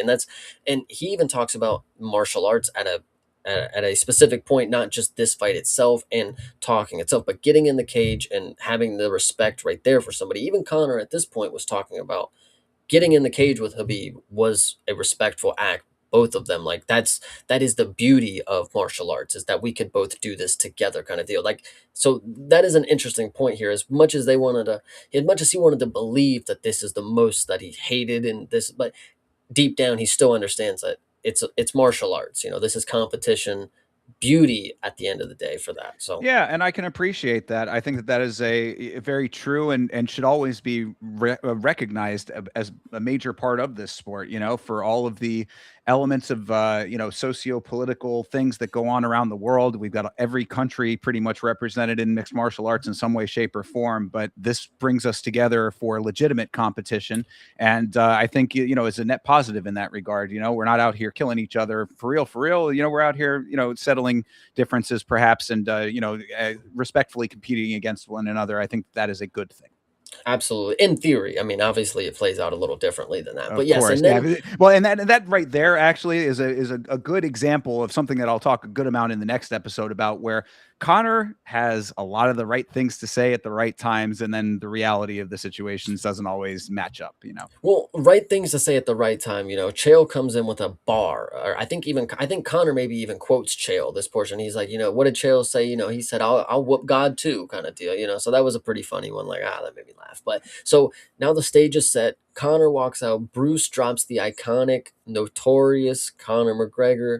It is still pretty fire. I mean, I don't understand how it came to be the notorious, but like it could have been the Irish plumber, like who knows? But like the notorious, it really is pretty good. And then Habib is introduced, and now it's fight time. I mean, and we've all seen the fight at this point. There's not really much that I would say is crazy. I mean, they make a point like, oh, Connor gets rocks. Like that was like the main thing about the fights early, is like Conor got hit. He wasn't supposed to get hit. He got rocked.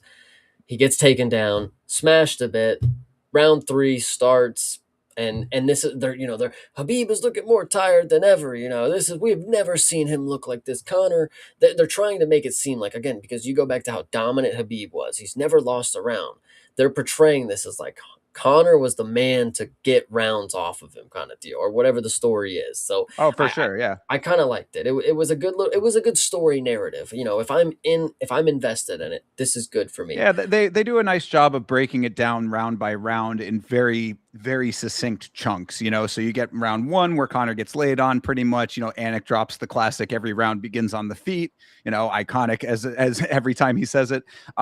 Habib gets caught by Connor in round two, or he caught Connor. Excuse me. Habib caught Connor in round two and ran for the knee. I said would have been a legal strike if he had landed that knee, and it would have been crazy if he had landed it effectively. Mm. But of course, that was not to happen. And I said any of the Baku refs would have stopped the fight in round two based on what we saw. We got lucky it was Herb. Here in this situation, Connor should have landed illegal elbows and he would have just won the fight outright. But I digress. Habib ties it in round three, and Connor takes it with the striking. But of course, round four is where everything really goes down, and that's what you were just talking about with Habib getting, at least on commentary, all saying that he's so tired. But of course, then he ends up jumping with the jump in the back and getting the rear naked there. The face crank, of course, is what it ended up being. That's always the important note of that. And and that ends up being the fight essentially. Like I said, just basically as fast as I just talked it through was how they were presenting this information. They didn't dwell on anything too long, which I thought was good because I think most people have seen the fight that are watching this documentary. Well, and then you're talking about not dwelling on much. And then so the next portion that they just dwell on zero bit, they just zero care about this next portion, which I find crazy that it's in the documentary. And then we just never really give a shit about it. How did this even begin should be the real question. Like, obviously with the dolly or whatever, but how did that, we obviously had the fight.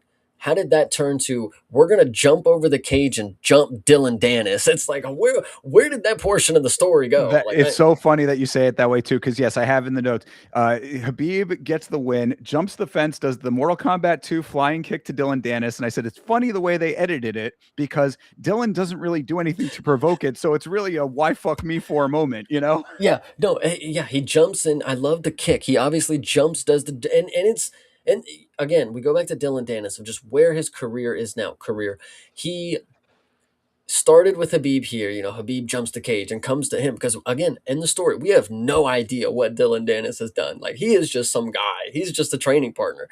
And now, 8 years later, or whatever it is, or whatever, he is still getting into the scuffles with the Muslim Brotherhood. Like, John Pork literally just punched him in the head like last year, kind of deal. And now he's no longer able to come to UFC events. So it's absolutely hilarious that, yes, so Habib jumps the fence, does the drop kick, and this is where I can't believe nothing ever amounted to this, and there wasn't anything to happen because we had fans. These were fans, teammates, whatever you want to say. But as of what the people in the cage, this is fans that jump in here and start throwing punches at McGregor, and I can't believe that nothing ever in the story is told more about this. Like, dude, these dudes jumped in here. They almost beat the hell out.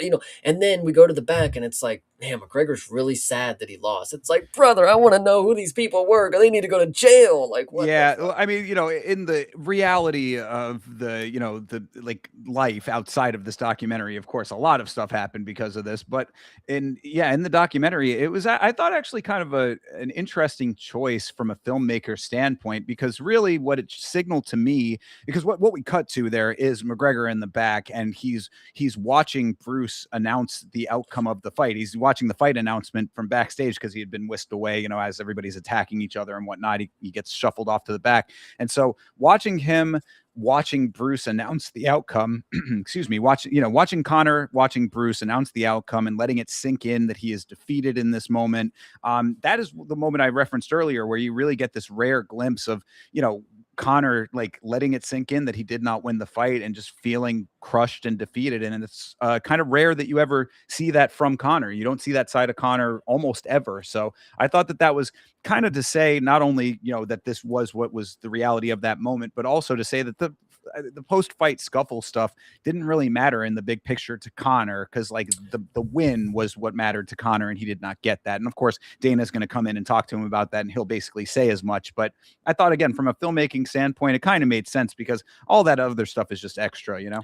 No, absolutely, and you're right. Dana comes in there, and this is where I find it interesting too. It's like, Dana, bro, you just had people try to attack your fighter. You're just gonna chill here? Like, come on, brother, you got some shit to do. But anyway, I understand. Like, they were attacking Connor. He's my big ticket. Let's go check Connor. Sure. He asked him if he's okay, and he's like, I don't care about the bloody guys jumping in the cage. I lost the fight, mate.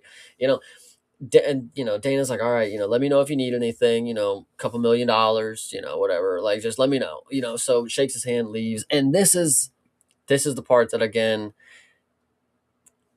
Connor Jr. runs over to him, and it's like, as frustrated as he is with the loss, like, Connor Jr. was there for him, kind of deal. So you see that moment of happiness. He sits there and sits with his son, and they have a moment of clarity, kind of deal. And I thought that was a good moment there. Yeah, it was definitely sweet in that moment for sure. And I really am not trying to be a hater, so don't take it as such with this. But what I said to this is that, of course, it is sad that he lost, but this is the reality for a lot of fighters. And if he didn't make this a blood feud in the first place over Artem Lobov of all people, Connor, he didn't have to have, like, this didn't have to be this way. Like, Connor kind of made this the way that it ended up being, based on all of this external stuff that he created. So, like, again, I do feel for him in this moment. Obviously, he wanted to win the fight. He did not win the fight. It's a very traumatic thing in that regard. But the circumstances of why this fight was so important were kind of self-imposed. Yeah, no, I definitely agree. I mean, he wrote the check and he cashed it. I mean, that's just kind of how it goes sometimes. You don't Yeah, always Connor had made a living, writing those checks. And so he did a good job up until this point. This was just the one time, obviously with Nate Diaz, but this was just the one time that it really ended up humbling him, of course. Like, there's a drastic change coming going forward. Like, we are never going to see this portion of this again, and if we do, it's like, brother, go in your rocking chair, old man, kind of deal. So sure. it is definitely interesting. I love this point too. Connor leaves, he walks out, and this is seeing portions like this as a fight fan and somebody who keeps up with a lot of the fighters, and knows that a loss doesn't mean everything. This dude walked out of the fight on his own 2 feet. I mean, what can you say? He went in there for competition. It's not like he. Sometimes people get carted out to the fucking hospital, and I'm not gonna say they lose aura for that, but at least Connor walked out on his own 2 feet. We're not gonna be able to say that later with fights. So in this moment, at his lowest, he walked out. He took his L like a man, chin held high. D right by his side, kind of deal. And they got in their $1 billion Lamborghini and drove away. And then he also says, leaving it, I think this is him saying it, it takes away from what it's meant to be when there's animosity in the something like that. And I thought that was a really good one. Fighting is a small portion, it's only 10 to 15 minutes. I'm actually, this is the coach talking now that I remember, because it's about what Connor can do with his image. Yeah, he says not all about fighting. I said, I think this is Yeah. his coach talking. Yeah, and he's like, he's got this platform to do good or bad with, and I was like, well, there's one bad thing that's kind of consistently missing throughout all of this, but fair enough that you're framing it this way. Again, like, we're gonna talk about it going forward in a lot of these, where it's like this, just the cycle that Connor gets himself into, where it's like the highs and the lows and how he reacts to each of those. So in this moment, in this instant, of course, we're going to be now cutting later on to 4 months after the fight, and Connor still has to do his community service, in relation to the Dolly incident. So he's at a church sweeping up, and I was like, man, they really made this man pay for his heinous acts here, sweeping up a church. Well, this is actually interesting, because this is another point where I feel like they threw a montage in here just to reel us back into a point that I feel like we got lost in. They're talking about all the bad blood with Habib, and then they give us a montage of the court case, and it's like, oh yeah, he did do something bad, and it's like, now he's gotta pay up. 4 months later, and I get it, it happened after the fight. This is chronologically, but it kind of felt like, oh yeah, yeah, we are talking about that. We just talked about that was just side shit. Now we got to talk about him paying his dues. That's Sure. the important stuff. So yes, first day of community service in Brooklyn, New York. He's in the car, and this is where you get the first glimpse. And I said, this is the type of person that I feel like I am. Everything's there for a reason. So he's reading this church wall, and he's just like, oh, you see that over there? Like that's interesting. Like it's I never even it's like the first glimpse of him being able to recognize things that speak to him. It's not something that, hey, did you see that sign? It's like I'm reading that kind of Yeah, deal. and again, this is another one of the things about Connor that is very fascinating on a human level to me is that like in this church, he's reading this poster, he's inspired by the words on the poster, and it's No, like, that's not yet. This is him just driving by reading the church wall oh, where he's because reading the wall. Yeah, yeah, yeah. yes, yes, The outside of the church. we'll Okay. definitely talk more about him finding more scripture to read into. But yes, this is just where he's looking at the wall, and we get an old clip of him talking about mentoring. He said he never wanted to be a role model. He doesn't see himself as like someone to look up to, but I mean, that's just the role that he's been granted, and now it goes to him sweeping in the church. He's putting the scriptures in the little cases or whatever. He's putting the little pads down for people to sit.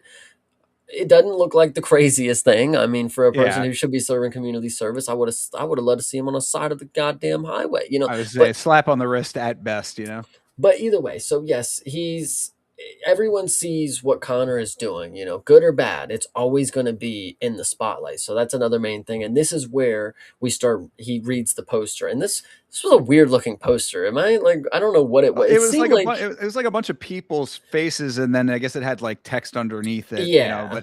But fair enough. I mean, but the thing that was striking to me is that Connor, like, you can sort of feel that like he actually is internalizing the messaging here. It's like, be the Yes. best version of yourself for you, for your family, for your community, for your church, et cetera, et cetera. And it's like, he's taking that information in, and like, to me, as a person who knows more of Connor's life and all the other things, it's like, where do these things all go in his mind is what I ask myself in a moment like that, because it's like you can tell it's affecting him, you can tell that he's internalizing that, but then does he file it away and then just allow himself to go off the good path? Like, I mean, I had in the notes, I said, I guess it finally did take decades later, or half a decade later, when he eventually did end up getting saved. He's a religious man now, or so he claims, but it's like, in that moment you're like, yeah, like, take it and actually keep it in. You know what I mean? Like, instead of going to the things that are the negative, it's just this like constant cycle, is this push and pull that he has in his life.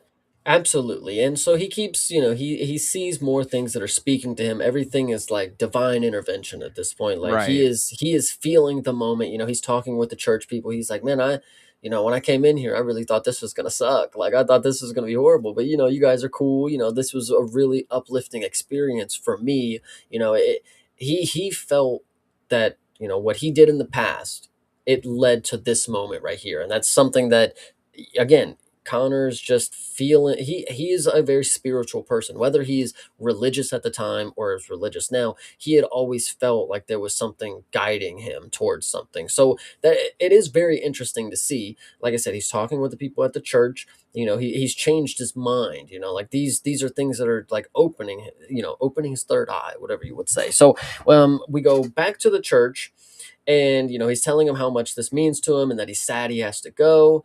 And then the coach comes over to talk, and he's talking about Connor's mistakes, and he's happy that Connor's getting back to a positive vibe. We were talking about the negative vibes that Habib was bringing. This is a positive vibe of Connor. Yeah, and he's saying that, people love Connor for his authenticity, is basically what he's getting at in this portion here. And I Hmm. was like, that authenticity cuts both ways when it comes to Connor, and that's basically what I was just talking about a little earlier. Is that, it's like, yeah, he is always authentically himself. It's just you get all of the extremes that come with that.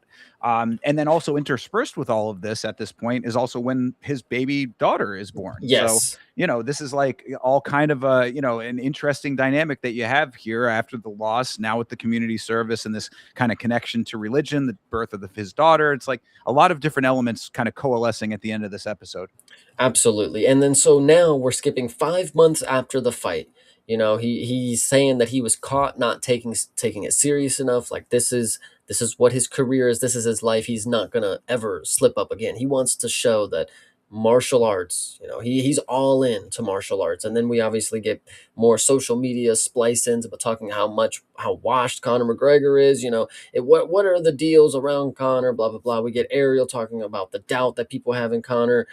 Don't doubt him though. We've learned this before. It's got the old Conor clip, and he's explaining that excuses are for losers. It is what it is. If you lose, it happens. You must lose in this game to succeed. It's a sport. Look to learn. The day you stop learning is the day you start losing. Love And it. and yet again, this is another portion that I say, Connor says a lot of the right things at a lot of the right moments. Now, I mean, a lot of these clips are from older portions too, so they're interspersed very strategically, but Yeah. it is the right thing to say in that moment, juxtaposed again against the critics and all of this. And then you also at that point get the teaser for the next episode, which is the handbrake. And we're going to talk about that, of course, but you get that teaser. You also get he hasn't won since 2016. And then we end the episode right there. So we are leading into the events of the next episode.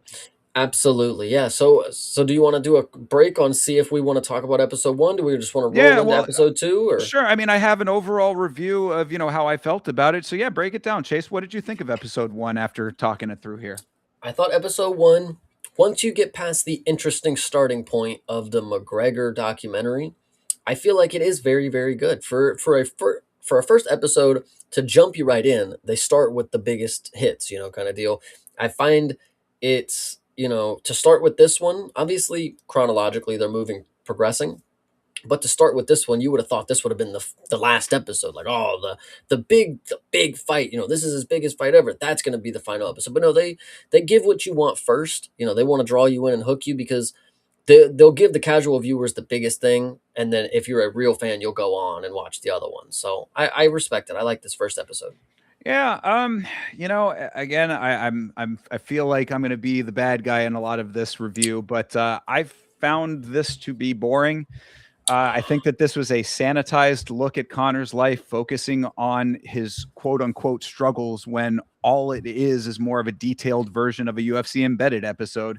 None of the stuff here are things that are really all that fascinating about Connor to me. I mean, Connor is a very fascinating person, but watching him in the gym does not really interest me all that much. And the elements that were the more salacious parts, the more interesting parts are kind of breezed over, and the story keeps moving at a brisker pace because we're on to the next thing, and we also don't want to linger on any of the really negative stuff. The only time that you get any real negativity about Connor from this is when his coaches are saying, yeah, he goes through those bad times, yeah, he does have to overcome certain obstacles, him in the courtroom getting a slap on the wrist. It's like these things are not, it's not, it's very fluffy to me is what all of this feels like. So I'm not saying that it's poorly done. I think that it is for the type of documentary that they're trying to do and how they want to portray their subject. They're doing a good job of presenting information like that. And for Connor fans, I think it's probably an interesting look into, a more intimate version of his life that they don't get from regular TV and his interviews and stuff like that. But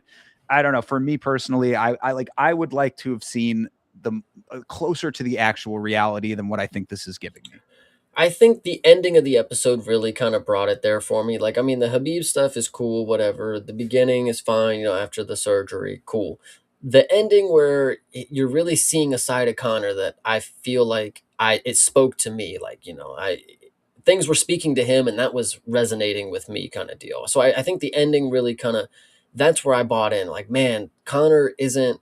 He's not he's not driven by a certain thing. Like, he just kind of goes with the flow. If something's here, and maybe that speaks to a lot of the issues that he's had in the future, of course, but he's very impulsive is kind of what it seems like. If something is there that speaks to him, he goes for it, he follows, kind of And deal. that'll be a point that'll come up in the next episode, like how he reacts to his surroundings and things like that. Like he's reactive in a way that like is almost a mirror of what's going on around him, and that to the type of person that Connor is can be somewhat problematic at times, of course. So like it's an interesting look at that regard. Like there are bits and pieces of what I'm talking about there. Like we talked about the after the fight when he's backstage internalizing all of that, things like that I found to be somewhat interesting. The family dynamic I find to be interesting, all that kind of stuff. But like when you're cutting it in with the same essential training footage that we see from every single fighter, it's like there's only so unique Conor can be in that regard. You know what I mean? At the end of the day, he is still sparring. He is still hitting pads. It's not, there's not too much new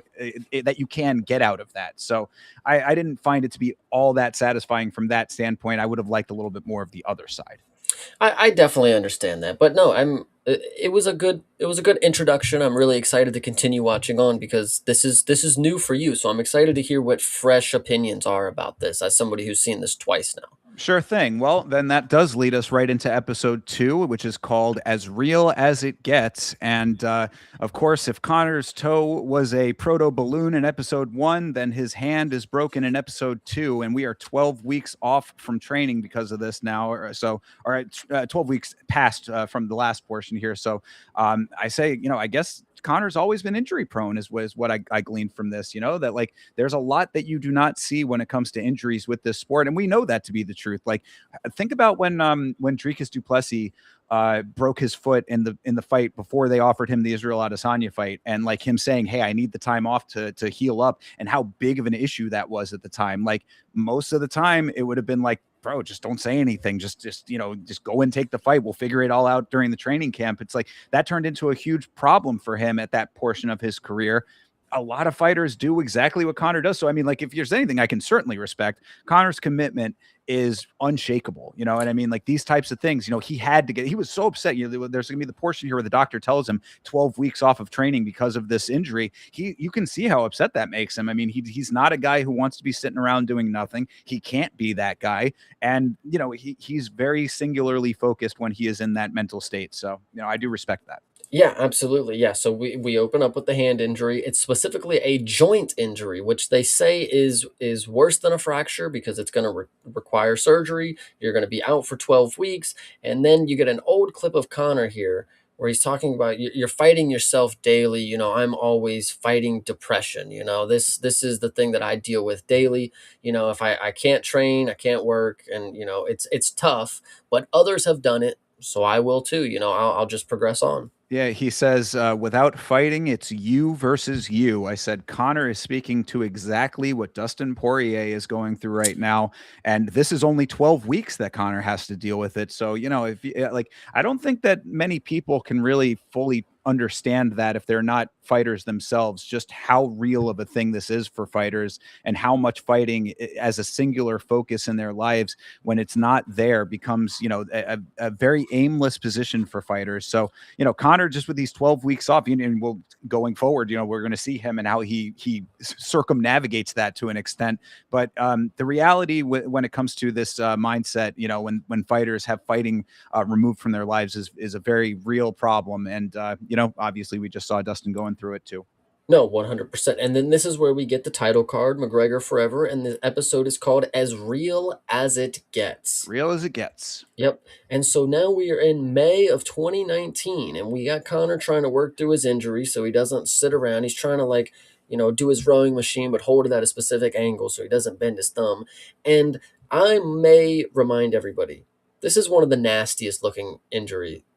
This is disgusting. He has literally rods in his fucking thumb, and it's pins, like pins with the balls on the end of them. It's like, yeah, that it is a real deal thing here, man. He had to have his hand like set for it. And yeah, you see those little balls coming out in those two spots. It's like, obviously that is that's not your average hairline fracture kind of situation. and then so not even just the surgery itself and having these pins in his hand, it also got infected. He had to be on antibiotics.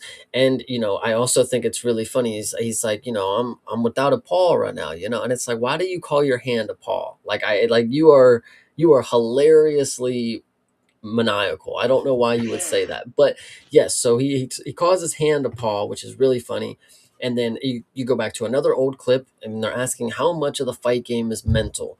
Connor's like, how much is mental? 100%. Some would say 99, but the mind is powerful. What's stopping me when I have control of this up here? Combat sports was to manage his emotions, and now he's getting comfortable, and his, again, mind, the mind is very powerful. That's something that he wanted to reiterate. Yeah, and I mean, this is very like these are the kinds of things that I appreciate from a documentary like this. Hearing him talk in this way, because I'm like, it's interesting hearing Connor talk about the mental aspect of the sport and processing emotion. He's a very emotional person in general, so like hearing him intellectualize his processing of emotion was something that was interesting to me. And I'm like, it's always that he's right on the cusp of legitimate like high-minded thought at all times, but then he just goes and does whatever, and that's what's frustrating about him. So like, it's like you hear that he has that ability to process these things mentally. He's not a dumb guy. I mean, when you hear him speak, obviously you can pull out, he's been one of the most recorded men in history, so I'm sure you can pull out a million different times that he's not sounded intelligent, but like you hear him talk in a capacity like this, that there's an intelligence in there and an emotional maturity that comes with that to be able to recognize these things, but then he just does whatever, and that's what really gets me. Yeah, absolutely. It's unfortunate because compare him to someone like Bryce Mitchell, guys. I don't Sure. know. Whatever. But so August 2019, we're at the baptizing of the daughter party, and this is where we get to see Rich Connor in full effect, just hanging around a mansion, full suit, I think. Might even been in a suit at this point, I think. But either way, Gunnar Nelson is at the goddamn party. That's right. Goat Gunnar Nelson sighting at the christening party for sure. And he's talking about his injury. He's telling him like, I had my thumb reset. My shit was all fucked up. My paw was out. And then we get Ariel to come talk about Connor's injuries. Connor is finally human. We are seeing that side of Connor that he can get hurt. He cannot be healthy 100% of the time, which we know wasn't true. But And that's what's going to be my point, is that it's interesting hearing Ariel talk about Connor being a beacon of good health. Like we haven't seen him injure himself at least twice within these two episodes now. So injuries in this sport get well hidden. So I mean, really, like not only from a better perspective, of course, we talk about that a lot on the podcast, but just from a human perspective, you got to realize that like your favorite fighter is going through struggles that you will never know about. 100%. And that's where it comes to the point where I'm glad that I know a little, I'm not as naive. And I know for me, I would not want to go through any of that. I have bills to pay and a job to work. I can't just have a broken foot because I fucking kick somebody too hard. Like I'm cool on it. Well, I and need limbs. sure. And when you think about it from a perspective of fighters that are just coming up, I mean, we've got a number of friends who are younger fighters that are just starting out, dealing with injuries and stuff like that. It only gets harder, I mean, like you hope that your health holds up at all times, of course, but the fight itself is only one small portion when it comes to injuries and the adversities of the sports. It's a grueling thing that not many people are built for. Absolutely. And then so now we go to October of 2019. This is 5 months after the surgery. And Connor wants to announce the fight. If he can't get a fight, bro, December charity fight, if they won't let him fight, he wants to be active. Let Dana know, or they actually get Dana coming over top here and he's explaining how we book somebody like Connor. We gotta find the place, we gotta find, do you have anything to say about that? I kind of forget Yeah. how he worded it a little bit. So go ahead. Yeah, two things. I mean, so yes, we're talking about the booking of fights. Of course, this is right before COVID. They make that point as well, that we have like this lingering thing that might be coming into play in this episode. And I remember the talks of the charity fight with Connor back when this was all going on because of how frustrated he was about getting booked. And I was like, yeah, I really at the time doubted that was ever going to be the case, but it was interesting to hear him talk about potentially being serious about that. So I thought that was interesting You from heard it from here first, or from him first, firsthand kind of yeah, deal. right, exactly. Yes, because it had been part of the conversation broader than that, but to hear it from him was interesting for sure. And then, yes, talking about Dana and the voiceover here, I thought it was very, very kind of like I don't know, something I appreciated from Dana, him being honest, because basically what he was saying is that like Connor fights are just structured around Connor. He essentially says we look at where the division is and we figure out how to maximize him fighting based on that current landscape is basically what he said. And it's like, yeah, any other fighter has to be like, there's a lot of X's and O's. With Connor, it's him and everything else. Yeah, and then there was another point that Dana wanted to explain at the end. There is like, there's Connor is also hard to do business with, not necessarily hard to do business with, but he's always in a new venture. He's always doing something new. There's always a new Connor business, so he's hard to keep a tab on. He's always out off doing something, and so that's really the end of that portion. Shout out Dana White for dropping bars there for a second. But now we get to day one of the promotional tour. All people all over the world know who Connor is. Obviously, he's one of the biggest stars ever. And then he gets introduced on some local international show. I'm not familiar which region it is, but go ahead. Is there anything? Well, two things. One, I said at this point, and I don't know what exactly led me to this note, but it is a note for the entire show, is that there are so many shots of people staring at Connor with this fawning, awestruck look on their face throughout all of this. This is, again, a little bit puffy. This is a little bit of a aggrandizing of Conor McGregor, as you would expect it to be. But, it's just funny to me to like see all these people. Oh my God, it's really him. The lady that's going to be at one of these pressers is saying exactly that. I can't believe it's really you. You're really here. See, but you can't sit here and say, like, I can't believe they're getting shots of people doing like these are the shots they're using. Like, people went crazy for Michael Jackson too. Oh no, no, Like, I'm not saying that I can't believe it. I'm just saying that it's funny that it's such a prevalent portion of it, because it is no, because it is real, and it's interesting to see people reacting to any human being that way. I guess is true. kind of what makes him this larger than life character. But then I also, going into what you're talking about with the press tour, I said in the notes, I was like, did I miss something? Why did we randomly cut to Kiev? Because apparently that's where we're in the Ukraine with this press tour. It's like, no. And then there's this girl that they were with for a little while. I didn't know who she was.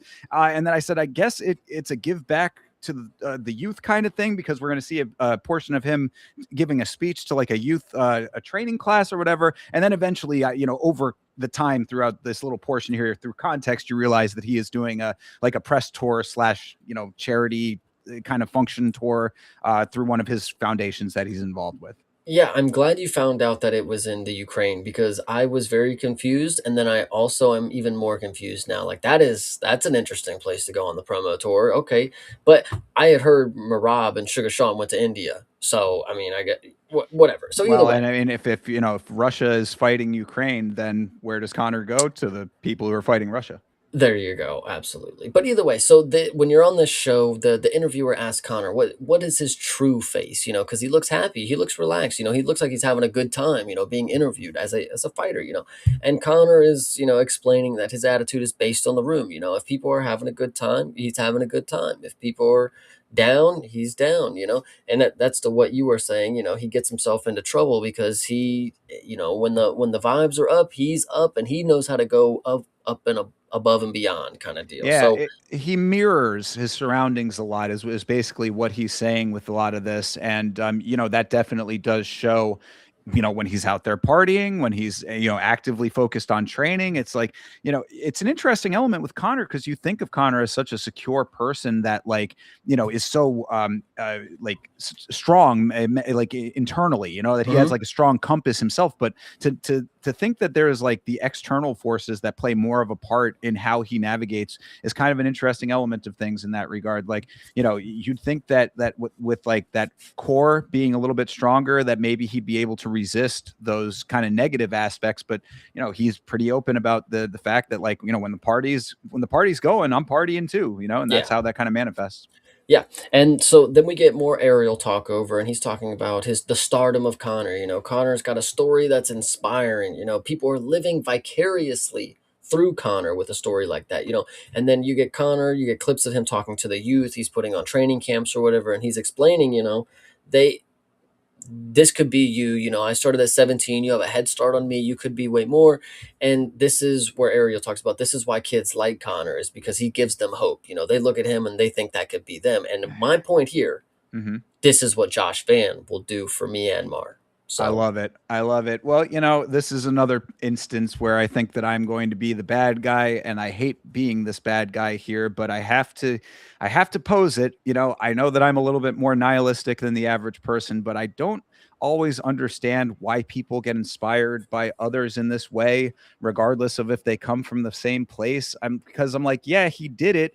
you could do every single thing that he did and it not work out for you still. So True. like, look, that's a harsh reality that, probably should not be your mindset, right? I mean, you should always be with a clear positive focus. That's, way more than a negative one will get you, as far as how far you can take yourself. So I understand that. I guess just more, coming from a person who feels like he's been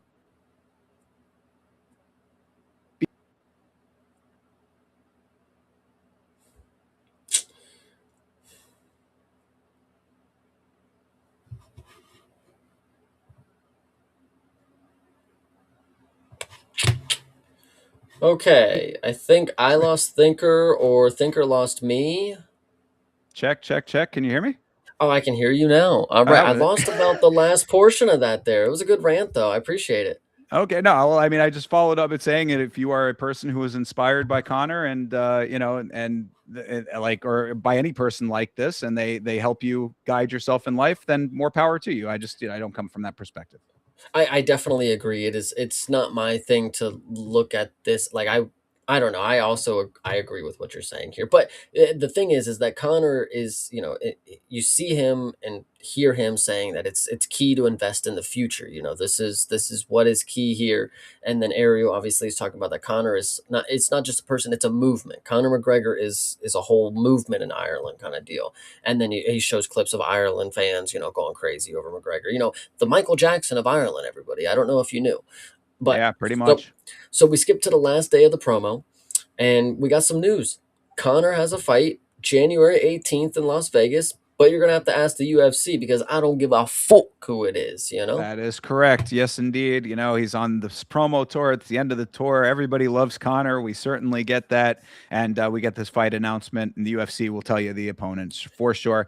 I said we get so much Ariel on this documentary, by the way. The two of them have always been really tight, which I can appreciate. I mean, like, Connor, with the level of access that he has to any outlet that he would like, I do appreciate that. If Ariel covered him in a fair way, or a way that made sense for both of them, that he shows that loyalty to him, because obviously Ariel is a pretty polarizing figure in this sport, but Connor consistently, always to this day, I mean, he just recently was on his show promoting the upcoming fight, so they've always had a really solid relationship. Yeah, that is really good. I mean, out of all the people, everybody, not a lot of people like Ariel. Some people do, some people don't. But if Connor does, I mean, I guess it does say something that the GOAT of the sport wants your show to like host his appearance. Yeah, absolutely. And power to both of them for that. I appreciate people who appreciate those who are good to them. Absolutely. And then so we get the official return for Conor McGregor against Donald Cowboy Cerrone. And then, of course, we get our social media rundown and everybody's going to talk their shit. I think Cerrone's going to get this one done. I think Conor will get this one done. Thinker, what do you think? Well, I thought it was funny with this. So, okay, because he just said, "Let the UFC tell you who the opponent is," right? He literally tweeted, and I remember this very distinctly. He literally tweeted before this fight was announced, saying, "Okay, Cowboy, you've earned this fight. Let's go. Like, I will give you this fight." So it's like he might not have like spilt the beans, I guess, because he couldn't do it officially, but like he was on Twitter saying that this would be the fight, and then they finally just booked it. So it was certainly around the same time that this was all going on. And then we get the cool intro for Donald Cerrone, and then we get a montage of his finishes. Of course, he tough and skilled is what everybody's talking about. Pretty sure they show him finishing Mike Perry. I could be wrong about that. They do, yes. They show, they're showing 2014 Cowboy highlights for a fight taking place in 2022 or whatever it was. Yeah, I thought Love that to was kind of see it. funny. Get the Jim Miller head kick, Matt Brown head kick, all time leader in wins. I mean, this is a resume they're trying to build up and make you think that he should be fighting Conor McGregor. So Legitimately, and that's, I said, the media that you were just talking about earlier, the media saying that this is a layup fight, and I was like, this was a hand-picked layup and played out exactly as such. So, interesting that everybody saw that coming from a mile away. And so it's 10 weeks from the fight, we're explaining how much Connor is locked in. He's going to up his level though. He's locked in but he's still got more to go. When he gets, closer to the fight week, he's going to ramp it up even more. His coach didn't see any point in fighting anymore. This was a key point that he made here is, I didn't see the point for Conor to even take fights anymore. Why should you? You've made all your money, you've done all your shit, and he's seen that Conor wasn't committed last time, but and Conor saw that the commitment is what led to injuries, and I started to slip in a slippery slope, and injuries led to doubt, and doubt led to whatever non-activity. So it was an interesting portion here. 10 weeks from the fight, Conor is seeming to be in the right headspace, of course. Yeah, saying not fully committed, with the outside of the cage stuff and needs to lock in. We get a lot of basic training footage stuff when it comes to this Yeah. portion. This kind of this episode, I felt sort of like had a little bit of filler to it. Like not like it felt like they were stretching out portions that if there was more to talk about, that like they could have condensed, but they didn't have that much considering that this was a pretty layup of a win for Conor. So, they kind of dragged out certain areas a little bit more than others. And that might have been one of those portions. The next thing that I had was that Conor talks a little bit about a little allowances being little defeats. He says Mm. if you say you're going to do something and then you don't do it, it's failing yourself. And this is another time where this is a self-awareness of right and wrong that really shows the duality of him as a person with everything in his life. It's like if you are sitting here telling me that you recognize that that is a failure of yourself, then you can't tell me that you don't recognize when punching an Italian DJ is a failure of yourself, or getting so drunk that you allow yourself to be that. You know what I'm saying? Like that's the interesting part with Conor is that you see that he recognizes where these things lie, where the moral barometer lies, but will just allow himself to go past that point. Unfortunate aspect, I think. It definitely is unfortunate, but we are now 6 weeks until the fight. Conor McGregor is sparring with Cerrone-sized guys. He's not planning to beat Cerrone, and this is actually something that I feel is key because when I watched the documentary, I had seen the fight before the documentary, and I remember watching this fight, and I'm like, that is the cleanest that I've ever seen McGregor's like fight style. So when he comes in here and he's saying he's not here to beat Cerrone, he's here to display martial arts. These are different, things are different now. Don't tell yourself to do something and don't do it. He said things and said he shouldn't before. Little defeats. There we go. Connor fights best when he loves it. He's always looking to improve. And then we get old Cage Warriors clips. We get Connor talking about his obsession with fighting. It's his career because he loves what he does, and this is hard work pays off and dreams do come true. That was a key thing by Connor there. I really, good stuff being said here. I like it. All the right things being said is always Yeah. always what I say about that. It's like, yeah, if you could just display that in your actions more than in your words, I think that he could be a much different figure in a lot of ways. But yeah, these early clips of Connor are certainly inspiring to an extent. You get your 60 G's, baby, and all that kind of Yes. shit. And Dana says Connor has the it factor, and that's why he's the superstar that he is. I'm like, we're getting a lot of rehashing of basic elements here, but they are true. So it's you can't deny these things. Yes, I mean this is why Connor became the cult of personality that he ultimately was, is because of all of the things that Dana's saying in this little passage here. Yeah, and then Connor. The line that Connor drops that you didn't mention is that he was collecting welfare last week. That's a good one. I like that one at the end there. True. Yeah, there was another portion. I don't know if it was right here or at a different part, but he's on an interview show, and he comes in and says, last time that we spoke, he's talking to the host of the show. He says, "Last time we spoke, you were richer than me," and like now it's like obviously the tables have turned a little bit there. Yeah, that one was pretty good. I caught it, but I didn't. I was typing and I was like, man, what did he say? You were mean to me last time, as I think what I thought he said. Something like that. But either way, so before Connor's debut, nobody knew what MMA was in Ireland. This is another. We get another hash over that Connor is the Yeah. only mixed martial artist ever in Ireland. Like St. Patrick driving the snakes out of Ireland, St. Connor brought MMA into Ireland. No one had Oh. ever heard of it in this country before Conor McGregor is really the point they're trying to get across here. And to that point, I think it's really funny because I wasn't even thinking of it that way. I'm just going along with it. Yeah, Connor paved the way. Connor's happy to pave the way. Well, yeah, he just fucking pronounced that he has paved the way. I'd be happy too if I was just the dude who discovered the land that people were already on, you know? Yeah, well, and then they had that little layup question from the interviewer. Are you going to help out other Irish fighters? Of course I'm going to. It's like, yeah, okay. I mean, and we do see it. Look, I mean, this is the Yeah. portion leading up here. Conor is at Bellator supporting one of his teammates. And they said, I'm not trying to minimize the importance of Conor paving the way for these guys. But I could also just see the producers in the editing room, like, lining up this moment. It's like, thanks for everything, Conor. Love Ireland. You know what I mean? It's kind of what it felt like.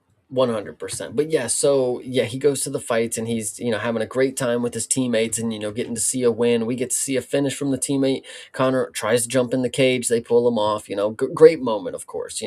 And then we go to Las Vegas. Well, so before we move on, I Oh, did want to say I wanted to give a little context here. So the SBG teammate Connor is at Bellator supporting is Peter Qualley. He won this match at Bellator 227, went on to beat Patricky Pitbull, then lost their rematch, loses two more after that, and then retired after an illegal soccer kick to the head. So not the greatest trajectory after all of that, but still did win in that moment. he did win and Connor still got happy. Yes. So now we go to Las Vegas and we are 5 days until the fight. We're signing paperwork. It's time to sign posters, get the fight gear. You see Holly I Holm. say if signing gloves and hugging Holly Holm.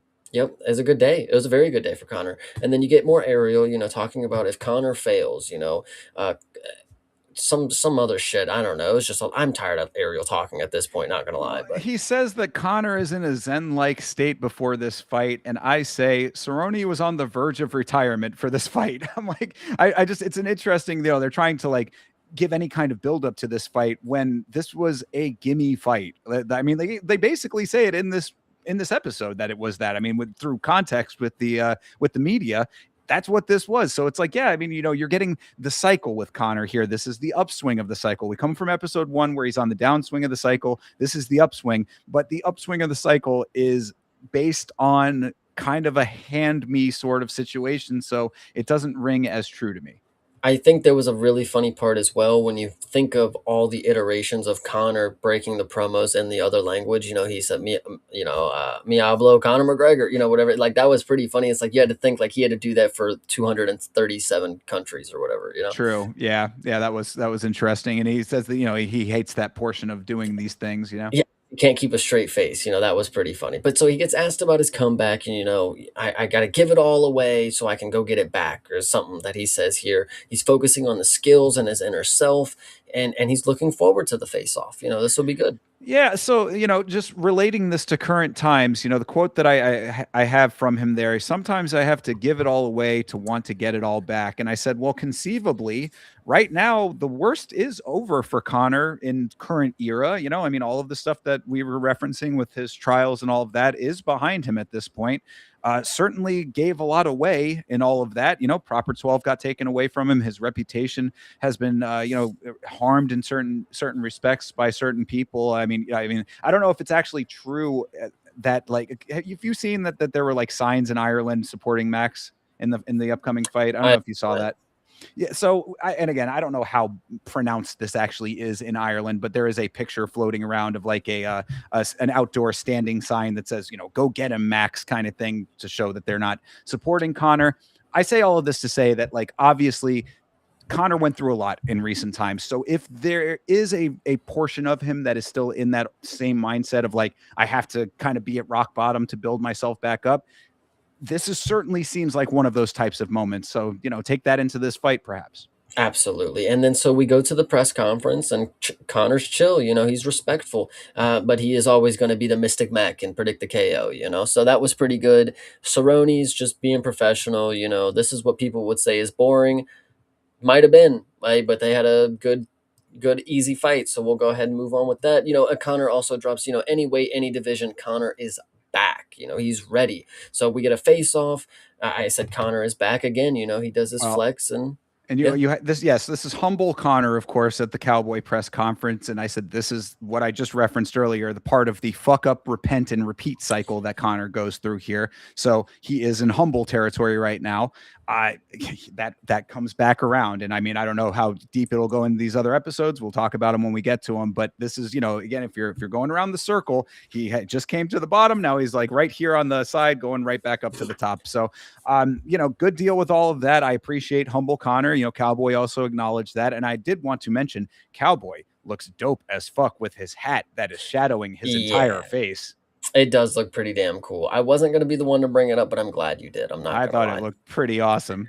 But and so we're going to skip to the fight night, and this is where you get the difference. I brought this up at the beginning where he was eating food alone with his two belts. Here he's sitting at home before the fights, enjoying daddy time, playing with the kid, watching fights, keeping his hands in the gloves, whatever you want to say, and he's heading off, and Junior gets sad, and "Hey, Daddy's just got to go to work, champ," and I thought that was a pretty good one. This work, duty calls kind of deal. And Yeah, I thought Connor that. once again Oh, rolls out sorry. like a billionaire. Go ahead. Yeah, yeah. I just thought you're exactly right. It is an interesting dynamic. He's in his house. I assume that this is a house that he owns in Vegas. And he's watching the event. I mean, the prelims Mhm. are already on, and he's at home still. So he doesn't have to roll out until his time or whatever. So I said it's an interesting dynamic compared to what of other fighters. Other fighters are in the hotel. They're with their team exclusively. They're kind of segregated from the rest of the world. He's at home. He's got this huge staff with him as well. I don't know if you notice how many people are there handling everything. He's got kids around, people around. Doesn't seem as conducive to focus, but obviously for this one, it worked out for him. Just, it's an interesting element compared to what of other fighters who are just, staring at the wall, basically, so Yeah. locked in. Yeah, and then so this is Connor obviously having fun. He's reading the game and finding the shots. This is Connor at his best. He's getting his hand wraps. The coach is talking about Connor leaving a legacy. Connor doesn't want to leave a legacy at this point. He's continuing the legacy. This is not the stopping point. Connor is here. I think they actually may have said it earlier, but Connor treats his career like he goes through seasons. It's if he's fighting, there's another one coming until the end of the year. He and then the next year starts and he'll fight again, and then there's another one coming. That's how he tries to have his career pan out, of course. But Connor is walking out and he's looking ready, of course. Yeah, this is also where they juxtapose some more old Connor footage where he's talking about the idea of never losing entering his mind. He does not consider losing entering his mind ever. And I thought it was interesting because that's very similar to what they added. This is not a portion that we saw in the original documentary, but this was an added scene that was included in the Smashing Machine 2025. If you recall that portion where they're interviewing Mark Kerr and he's saying like, or they were asking, what would it be like if you lose? You can say, he's like, I never consider that. It never comes into my mind. I don't know if those are connected. It was just something that seemed like a parallel I wanted to mention. No, and no, that's a really good point. I'm glad you brought it up. Yeah, I did not actually catch that one, but I do. I'm kind of getting what you're getting at here. But so, and then the coach obviously comes on as well, and he's talking about Connor, and it's like fighting is a lot of doing the good stuff, but there's a lot of other things that come into play. Connor is the best at those other things, and that was a cool point. The coach really does have some faith in his fighter. I really appreciate having the coach having the back. Yeah, I mean, going through as much as they have been through together. Again, one thing that you really can never fault Connor for is like his loyalty. As far as like, if you treat him well, he is going to ride with you. Obviously, Artem Lobov knew that until that soured. But like, when it comes to the coach, I mean, like, he's been SBG for his entire career. So it's like, these guys know each other like the back of each other's hands. And, he has that faith through many years of training and an entire career leading up to this point. So I think it all tracks pretty well. And then so obviously the fight starts, and you guys know how quick it is. I mean, Connor easily beats Donald Cerrone. I mean, the head kick is what sets up the finish, but before this, he was beating dude with shoulder strikes. I mean, he busted him up easily. Head kick knocks him down, gets the finish. Connor Easy W, the Notorious, is back, and D Devlin is fucking hype, guys. I don't know if you saw her in the back. She was hype as hell for this. Absolutely, yeah. This fight was very quick. It was a quick ride, and D says, he Mystic Mac'd the head kick KO. Apparently, Yep. she said that everybody was. This is D talking. Everybody said that he was going to get knocked out with a head kick, so he said he's going to knock him out with a head kick. And I was Yeah. like, we get it. Conor is superhuman. This is, more of this glaze fest, but at least when it's coming from her, it's an understandable portion of things. I mean, like I said earlier, she is as ride or die as they come. Certainly something that was also exemplified with the unfortunate court situation. If you recall, she was pretty vocal after all of that, going right after the person who was bringing the charges against Conor, which was somewhat out of character for her based on, her being somewhat in the background most of the time. But it really does go to show that she is in it with him for the long haul and always has been. Yeah, absolutely. And so we get a team celebration. Of course, Connor is happy. He's looking back. He's in love with what he's got here. This is Connor, in a great state. Dana walks in, and was Dana just not on his shit this week or something? Did he genuinely think Cerrone's a tough guy and he's a Hall of Famer, don't get me wrong. But for him to be like, what? You fucking Bro, knocked out Cerrone, bro. Conor McGregor knocked out Donald Cerrone. this was so What? funny. Yeah, Dana comes in the back saying he didn't see that coming. I was like, he's Dana said I thought it was going to be a war. I thought it was going to be an all out war. But I said, bro, Cowboy was on the verge of retirement for this fight. Like, I don't understand. I mean, I guess Dana may be saying, trying to build Connor up a little bit more inadvertently, like, man, I really thought that he was tougher than that. But, Connor just takes them all out, that kind of thing or whatever, I guess. But it was kind of funny to be like, yeah, I thought you were going to have to work a lot harder, man. Yeah, no, that was pretty crazy. Dana, I'm blown away right now. Like I thought that was going to be a war. It's like he's genuinely a slow starter.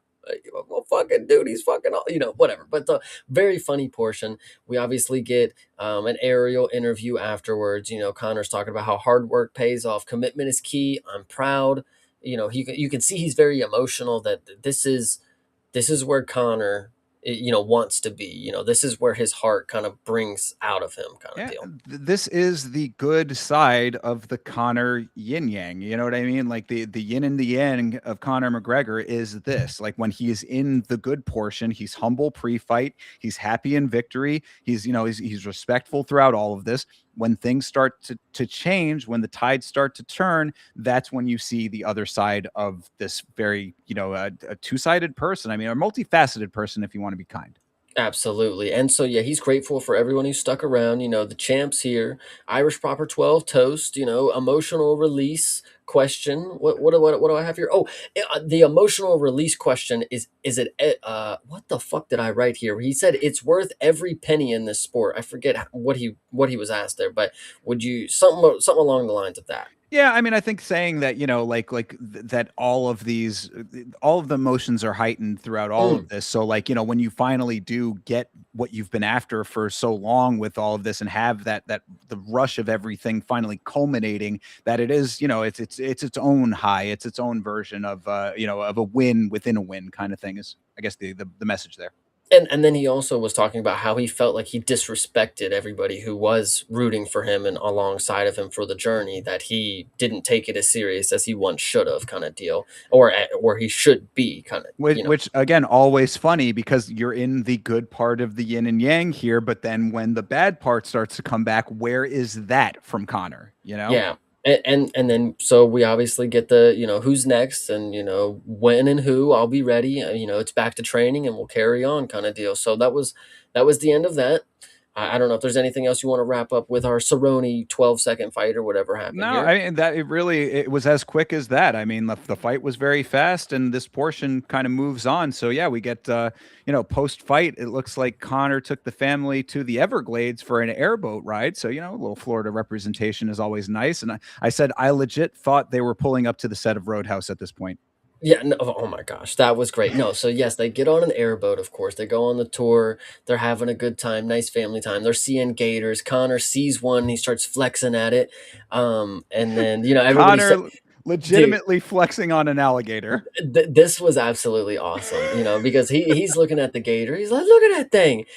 And then everybody's like freaking out. Connor, stop. He's like, I'm in control of that thing right there. Not only flexing, but backing down an alligator. I said, this is the Connor we know and love right here. Yeah, this was great. He's loving the end. This is the fruits of his labor. He's Right. loving this portion. He gets to hang with his family. He loves it. This is the perfect ending to where we, unfortunately, where the world ends up in this next scene, because it is now March 2020. Contact sports are done. It's a mutated disease taking over. Talks of welterweight before Cerrone, but the pandemic hits and everything just stops. So Indeed. Yeah. March 2020 pandemic hits the fan, is what I have here. That is, yeah, it threw everything into a tailspin. And of course, we're going to be getting into portions of, with Fight Island and all of that coming up here. But I think that this is a good time to like kind of at least acknowledge how important Fight Island was to combat sports in this time. Dana's going to go through, the whole thing about creating the bubble and all of that, and how insulated it all was. But like, regardless of that aspect of things, like when the rest of the world was all shut down, we still had our sport going on. And I think we were very lucky for that. So I really credit the UFC in this regard when it comes to everything that was done during the pandemic. Because all of these other sports kind of had their own version of it eventually. I know that the NHL had their little bubble up there in Canada or whatever, but like, we could have been without fights for a very long time and they made it happen. So I really got to take the hat off for that. 100%. Yeah. And before we actually get into Dana talking about that, we go to April of 2020, and this is where you get to see Connor giving back. Right. Connor is in a position where he does not need to fight. He does not need to be around people. When the pandemic hit, he could just go off and never be seen again, kind of deal. But he did not choose to do that. He goes and he's helping out. He's dropping medical supplies off to the hospitals that had done his surgeries, which I think, bam, that's nice. That's really, really nice. I don't necessarily know how you just get a hold of medical supplies just off the cusp, but he's rich. That's just, I don't ask questions. Makes it happen. Yeah, Connor is there with the mask and he's taking boxes out of the back of the truck. He's doing the whole 9 yards. And, again, man, it's like this is a little bit of a snow job, this documentary. So I acknowledge that aspect of things. It is nice what he is doing.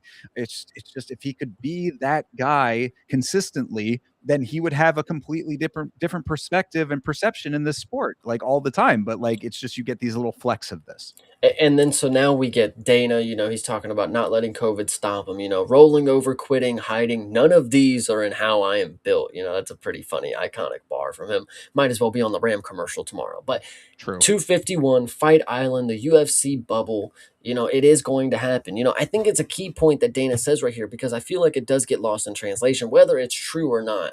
From Dana White himself, he said, I got to offer people 3 fights a year. I can't just not have fights. People got to have, I employ them, kind of deal. So it's whether they take the fight, that's on them. Connor is included in those people that if they want to take the fight, that is on them. I have to offer them 3 fights a year, kind of deal. So, Yeah, very, very fishy as to whether or not there's any right. validity to that at all, of course, but that is certainly something that Dana said in this moment for sure. Yep. And this, of course, also was what I was just saying about Fight Island, Yaz Island. I, of course, always thought it would have been awesome if it had been just legitimately a little small island in the middle Mhm. of nowhere. It is technically an island, Yaz Island, but it's one in, Abu Dhabi with all the chain of islands, basically, right? They take the ferry to the island, one person and the other person. That's how small the island should be. Is like they're just the cages on it, and for you to get there, you get off the ferry and you walk in the That's what cage. I'm talking about. Yeah, and Dubai is what I meant, by the way. Yeah, But yeah, that's yeah. That's I thought it would have been cool like that. But either way, you cannot understate how much of a godsend Fight Island was during the pandemic for fight fans. I will agree with you there. I wasn't around for the experience to understand. Obviously I was with the NBA and I was watching their sort of bubble, but this was obviously, like you said, this paved the way. Dana White is a pioneer in the sense of the bubble industry. So Yeah. it is crazy, and I'm very thankful for him. Yeah, absolutely. So, yeah, they're talking about booking Connor after numerous requests, saying that Connor wanted to stay active. That's what you were just talking about. And I said it's always an interesting dynamic with how and why they use or do not use Connor. I mean, you have a situation like this, obviously the Michael Chandler fight that fell through and all of the things leading up to that, the season of Tough that he did with that time. Of course, not being on the White House card just now is an interesting element with them having him fight after that. So, Connor is he is still a force of nature to an extent, maybe not as much as he once was, or a different version of it, perhaps. But he's also very much a chess piece, which is kind of an interesting dynamic as well, right? You know, you think Conor, this guy who has all this money, all of this influence, all of this power, but the organization is still the house. And you know what they always say about that? The house always wins, right? Yeah, and this one was pretty good because, they're talking about how after Cerrone, they were supposed to jumpstart the activity again. They weren't booking Connor when the team has requested, a bunch, and then we get an old Connor clip, and this is what's going to round out the episode here of Connor talking about activity. He'll fight anybody. He'll fight his coach, cornerman, teammates. I'll fight you right now. Like, it's pretty funny. That Yeah. was a good line here. But no, just stay positive. Of course, nothing good comes from worry. Keep pushing on. Things will turn good. And then they give us a little foreshadow towards the next episode. Indeed, yeah, I liked that. You know, that is something that does resonate with me. Yeah, I think it's, you could say from the other side, it's easy for Connor to say that nothing good comes from worry when you don't have to worry the same way that other people do, but he did in his life. So I mean, you know, you can't take that away. I mean, he obviously at a earlier portion of his life had the same struggles, or you know, worse struggles than a lot of people. So I think that there's validity to that, and you know, that is something that I myself have to remind myself every once in a while. Is, you know, you get all worked up over all these things, and it doesn't help. It's just clouding your mentality. So I appreciated that. You know, keep positive, shut the door, ring the bell, and no one does it better than me, he says to end the episode out. So, you know, stay tuned, and we certainly will. And that is going to round it out, unless you had anything else there. No, I mean, I think that does round out episode 2. I mean, I think we gotta ask the question. I mean, what do we think of the episode itself? I mean, would you like to go first if you have a predetermined answer here? Sure, because you know I do have again. Yeah, I'm coming from a little bit more of a sourpuss perspective, so hopefully you'll end up with a little bit more of a positive spin. But I said this was more boring than episode 1 to me. I said that if episode 1 felt like an embedded, this really felt like an embedded. And you know, the nice thing about the embedded series is that they're only 10 minutes long, so this is, you know, a lot more of a stretched out version of it. A lot more fluffy. And of course, since he won the fight, this is a lot more of a positive spin on it. So no adversity even really in this episode. It rang a little bit hollow to me. I also agree that this episode did not have much to care about. I mean, this was fine. It was just another chink in the armor kind of deal. But the Conor McGregor stories, we already know what we wanted to see here. Nobody gave a fuck about the Cerrone shit. We wanted to see the Habib. We wanted to see the Diaz. We wanted to see the Poirier. Floyd, maybe. But like this right here, this episode, I don't know, guys, not really that crazy. And then they took out the portions of the first episode that I liked, where Connor was, he's that divine intervention type of deal. Like, obviously, you can't have that every camp, but the thing that I actually think that spoke to that, there was one line about it when it really comes to that, and it's back when he's giving back to the community, and he says, it's the duty of the people who have it made to give back to the others who don't. And I'm like, there it is. That's the Connor that I love to hear, but I don't feel like we got too much of it this episode.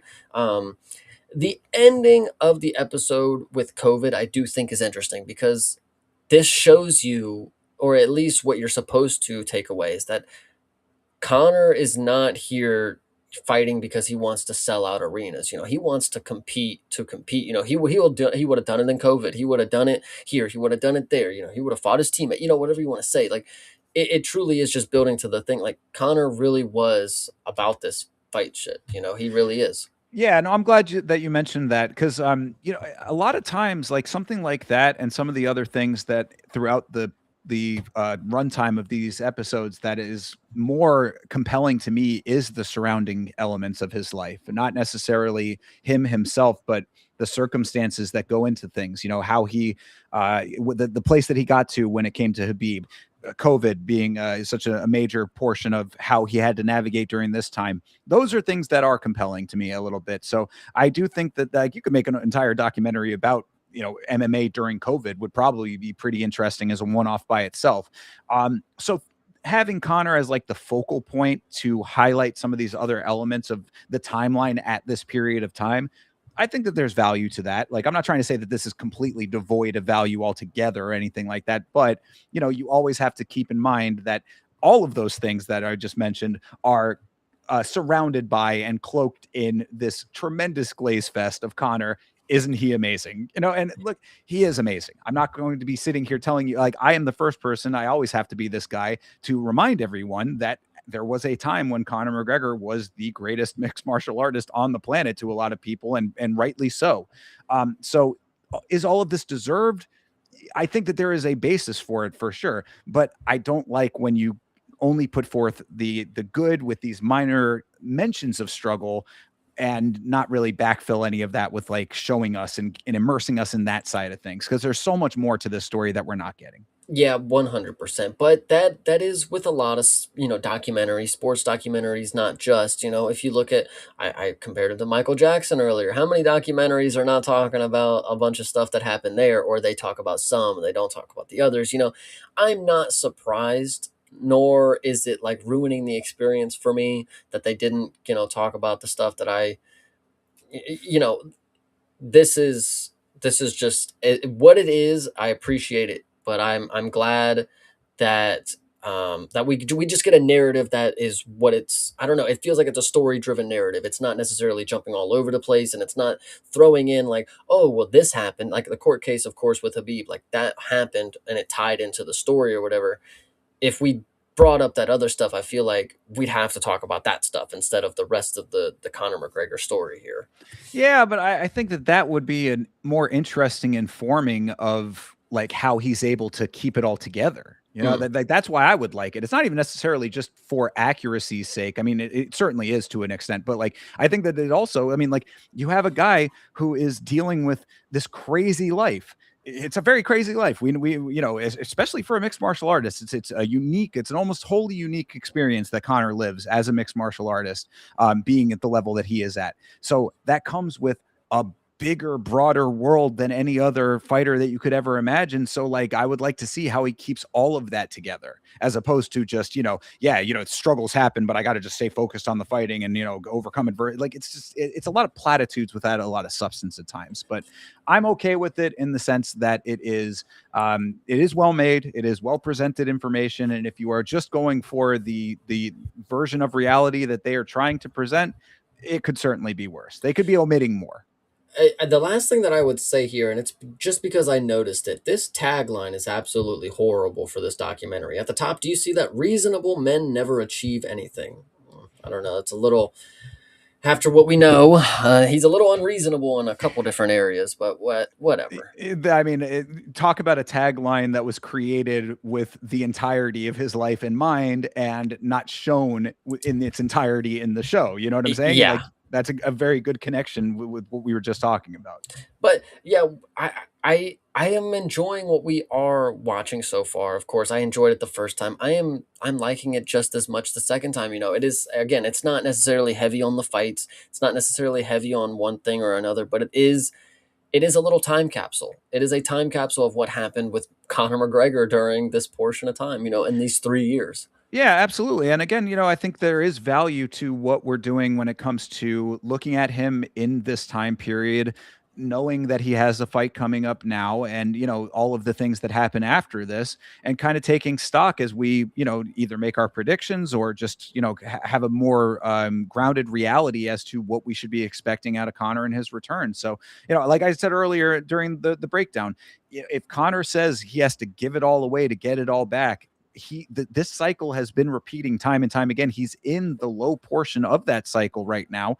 Could this be where it starts to turn around? We're going to find out when he fights. We're definitely going to find out, but that is not until we watch the other 2 episodes of this series. So, of course, everybody, make sure to like, make sure to comment, make sure if you want to see the other 2 episodes, we're going to do it anyways, but just make sure to let us know if you want to see it. And we will have that out next week. That is true. We've got 2 more episodes to round out this mini series, Conor McGregor and his McGregor Forever Netflix special here. So we are going to do just that. Thank you very much for watching this one here. Like Chase said, let us know what you thought about it. Let us know what else you want us to do on MMA on Film. Make sure to like and do all the other YouTube stuff. And we will see you next week for the conclusion. So thank you very much for watching. And of course, this is the actual end. And I saw that we had some good stuff going on in the chat. So thank you We very had some much, you bad guys. stuff going on in I the know, chat yeah. too. Jesus Christ, that was interesting thing to come back to. Good Lord, thanks for not making that a thing. But yes, Carlos, Sam, Tyler Betts, of course, and Quill and Sal could stay on number 3. Appreciate you. Oh, Sanjay too. Appreciate you guys. absolutely, guys. Thank you so much for hanging out with us for this one. We appreciate it. Obviously, you guys know that for MMA on Film, we aren't able to interact with you guys as much, but know that you are always appreciated, and we still see you either way. So thank you for that very much. And as always, we are not the best, and I'm gonna be honest with you guys when it comes to taking in recommendations for film for MMA on Film. We are not the best, but we are committed to one day getting around to them. So if you have any films that are predicated around mixed martial arts, there is something about a cage fight in there, let us know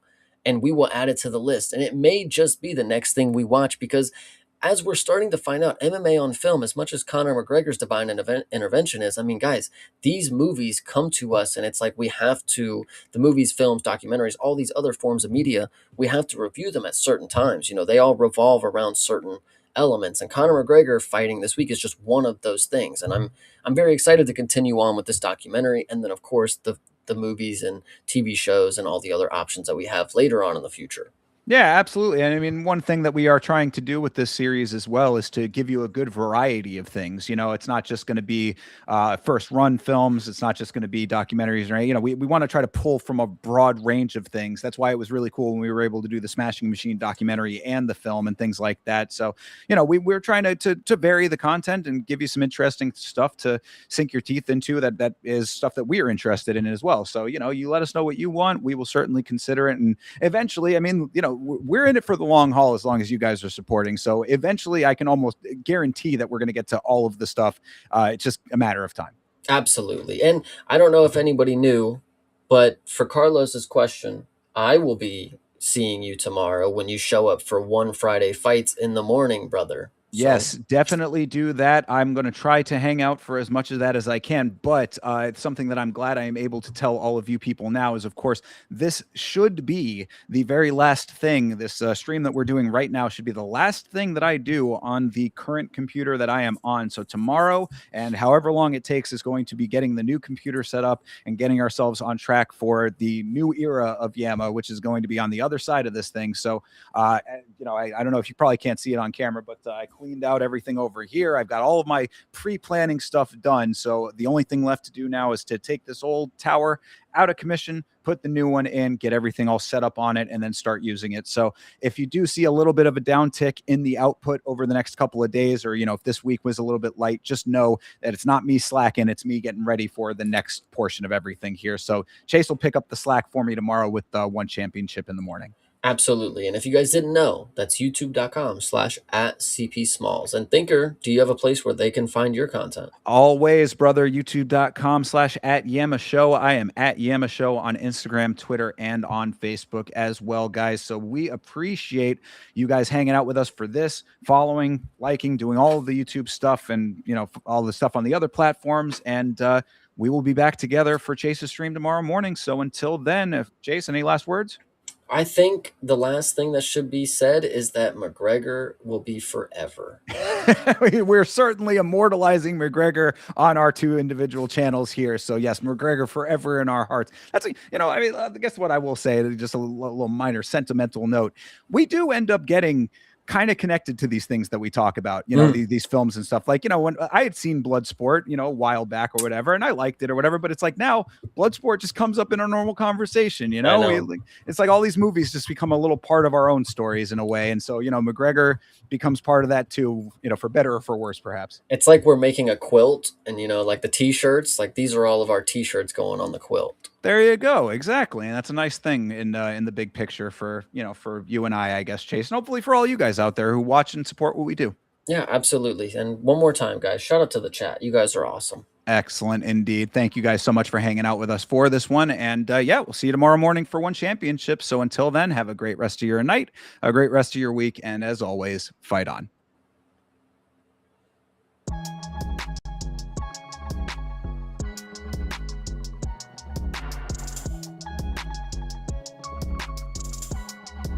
Game.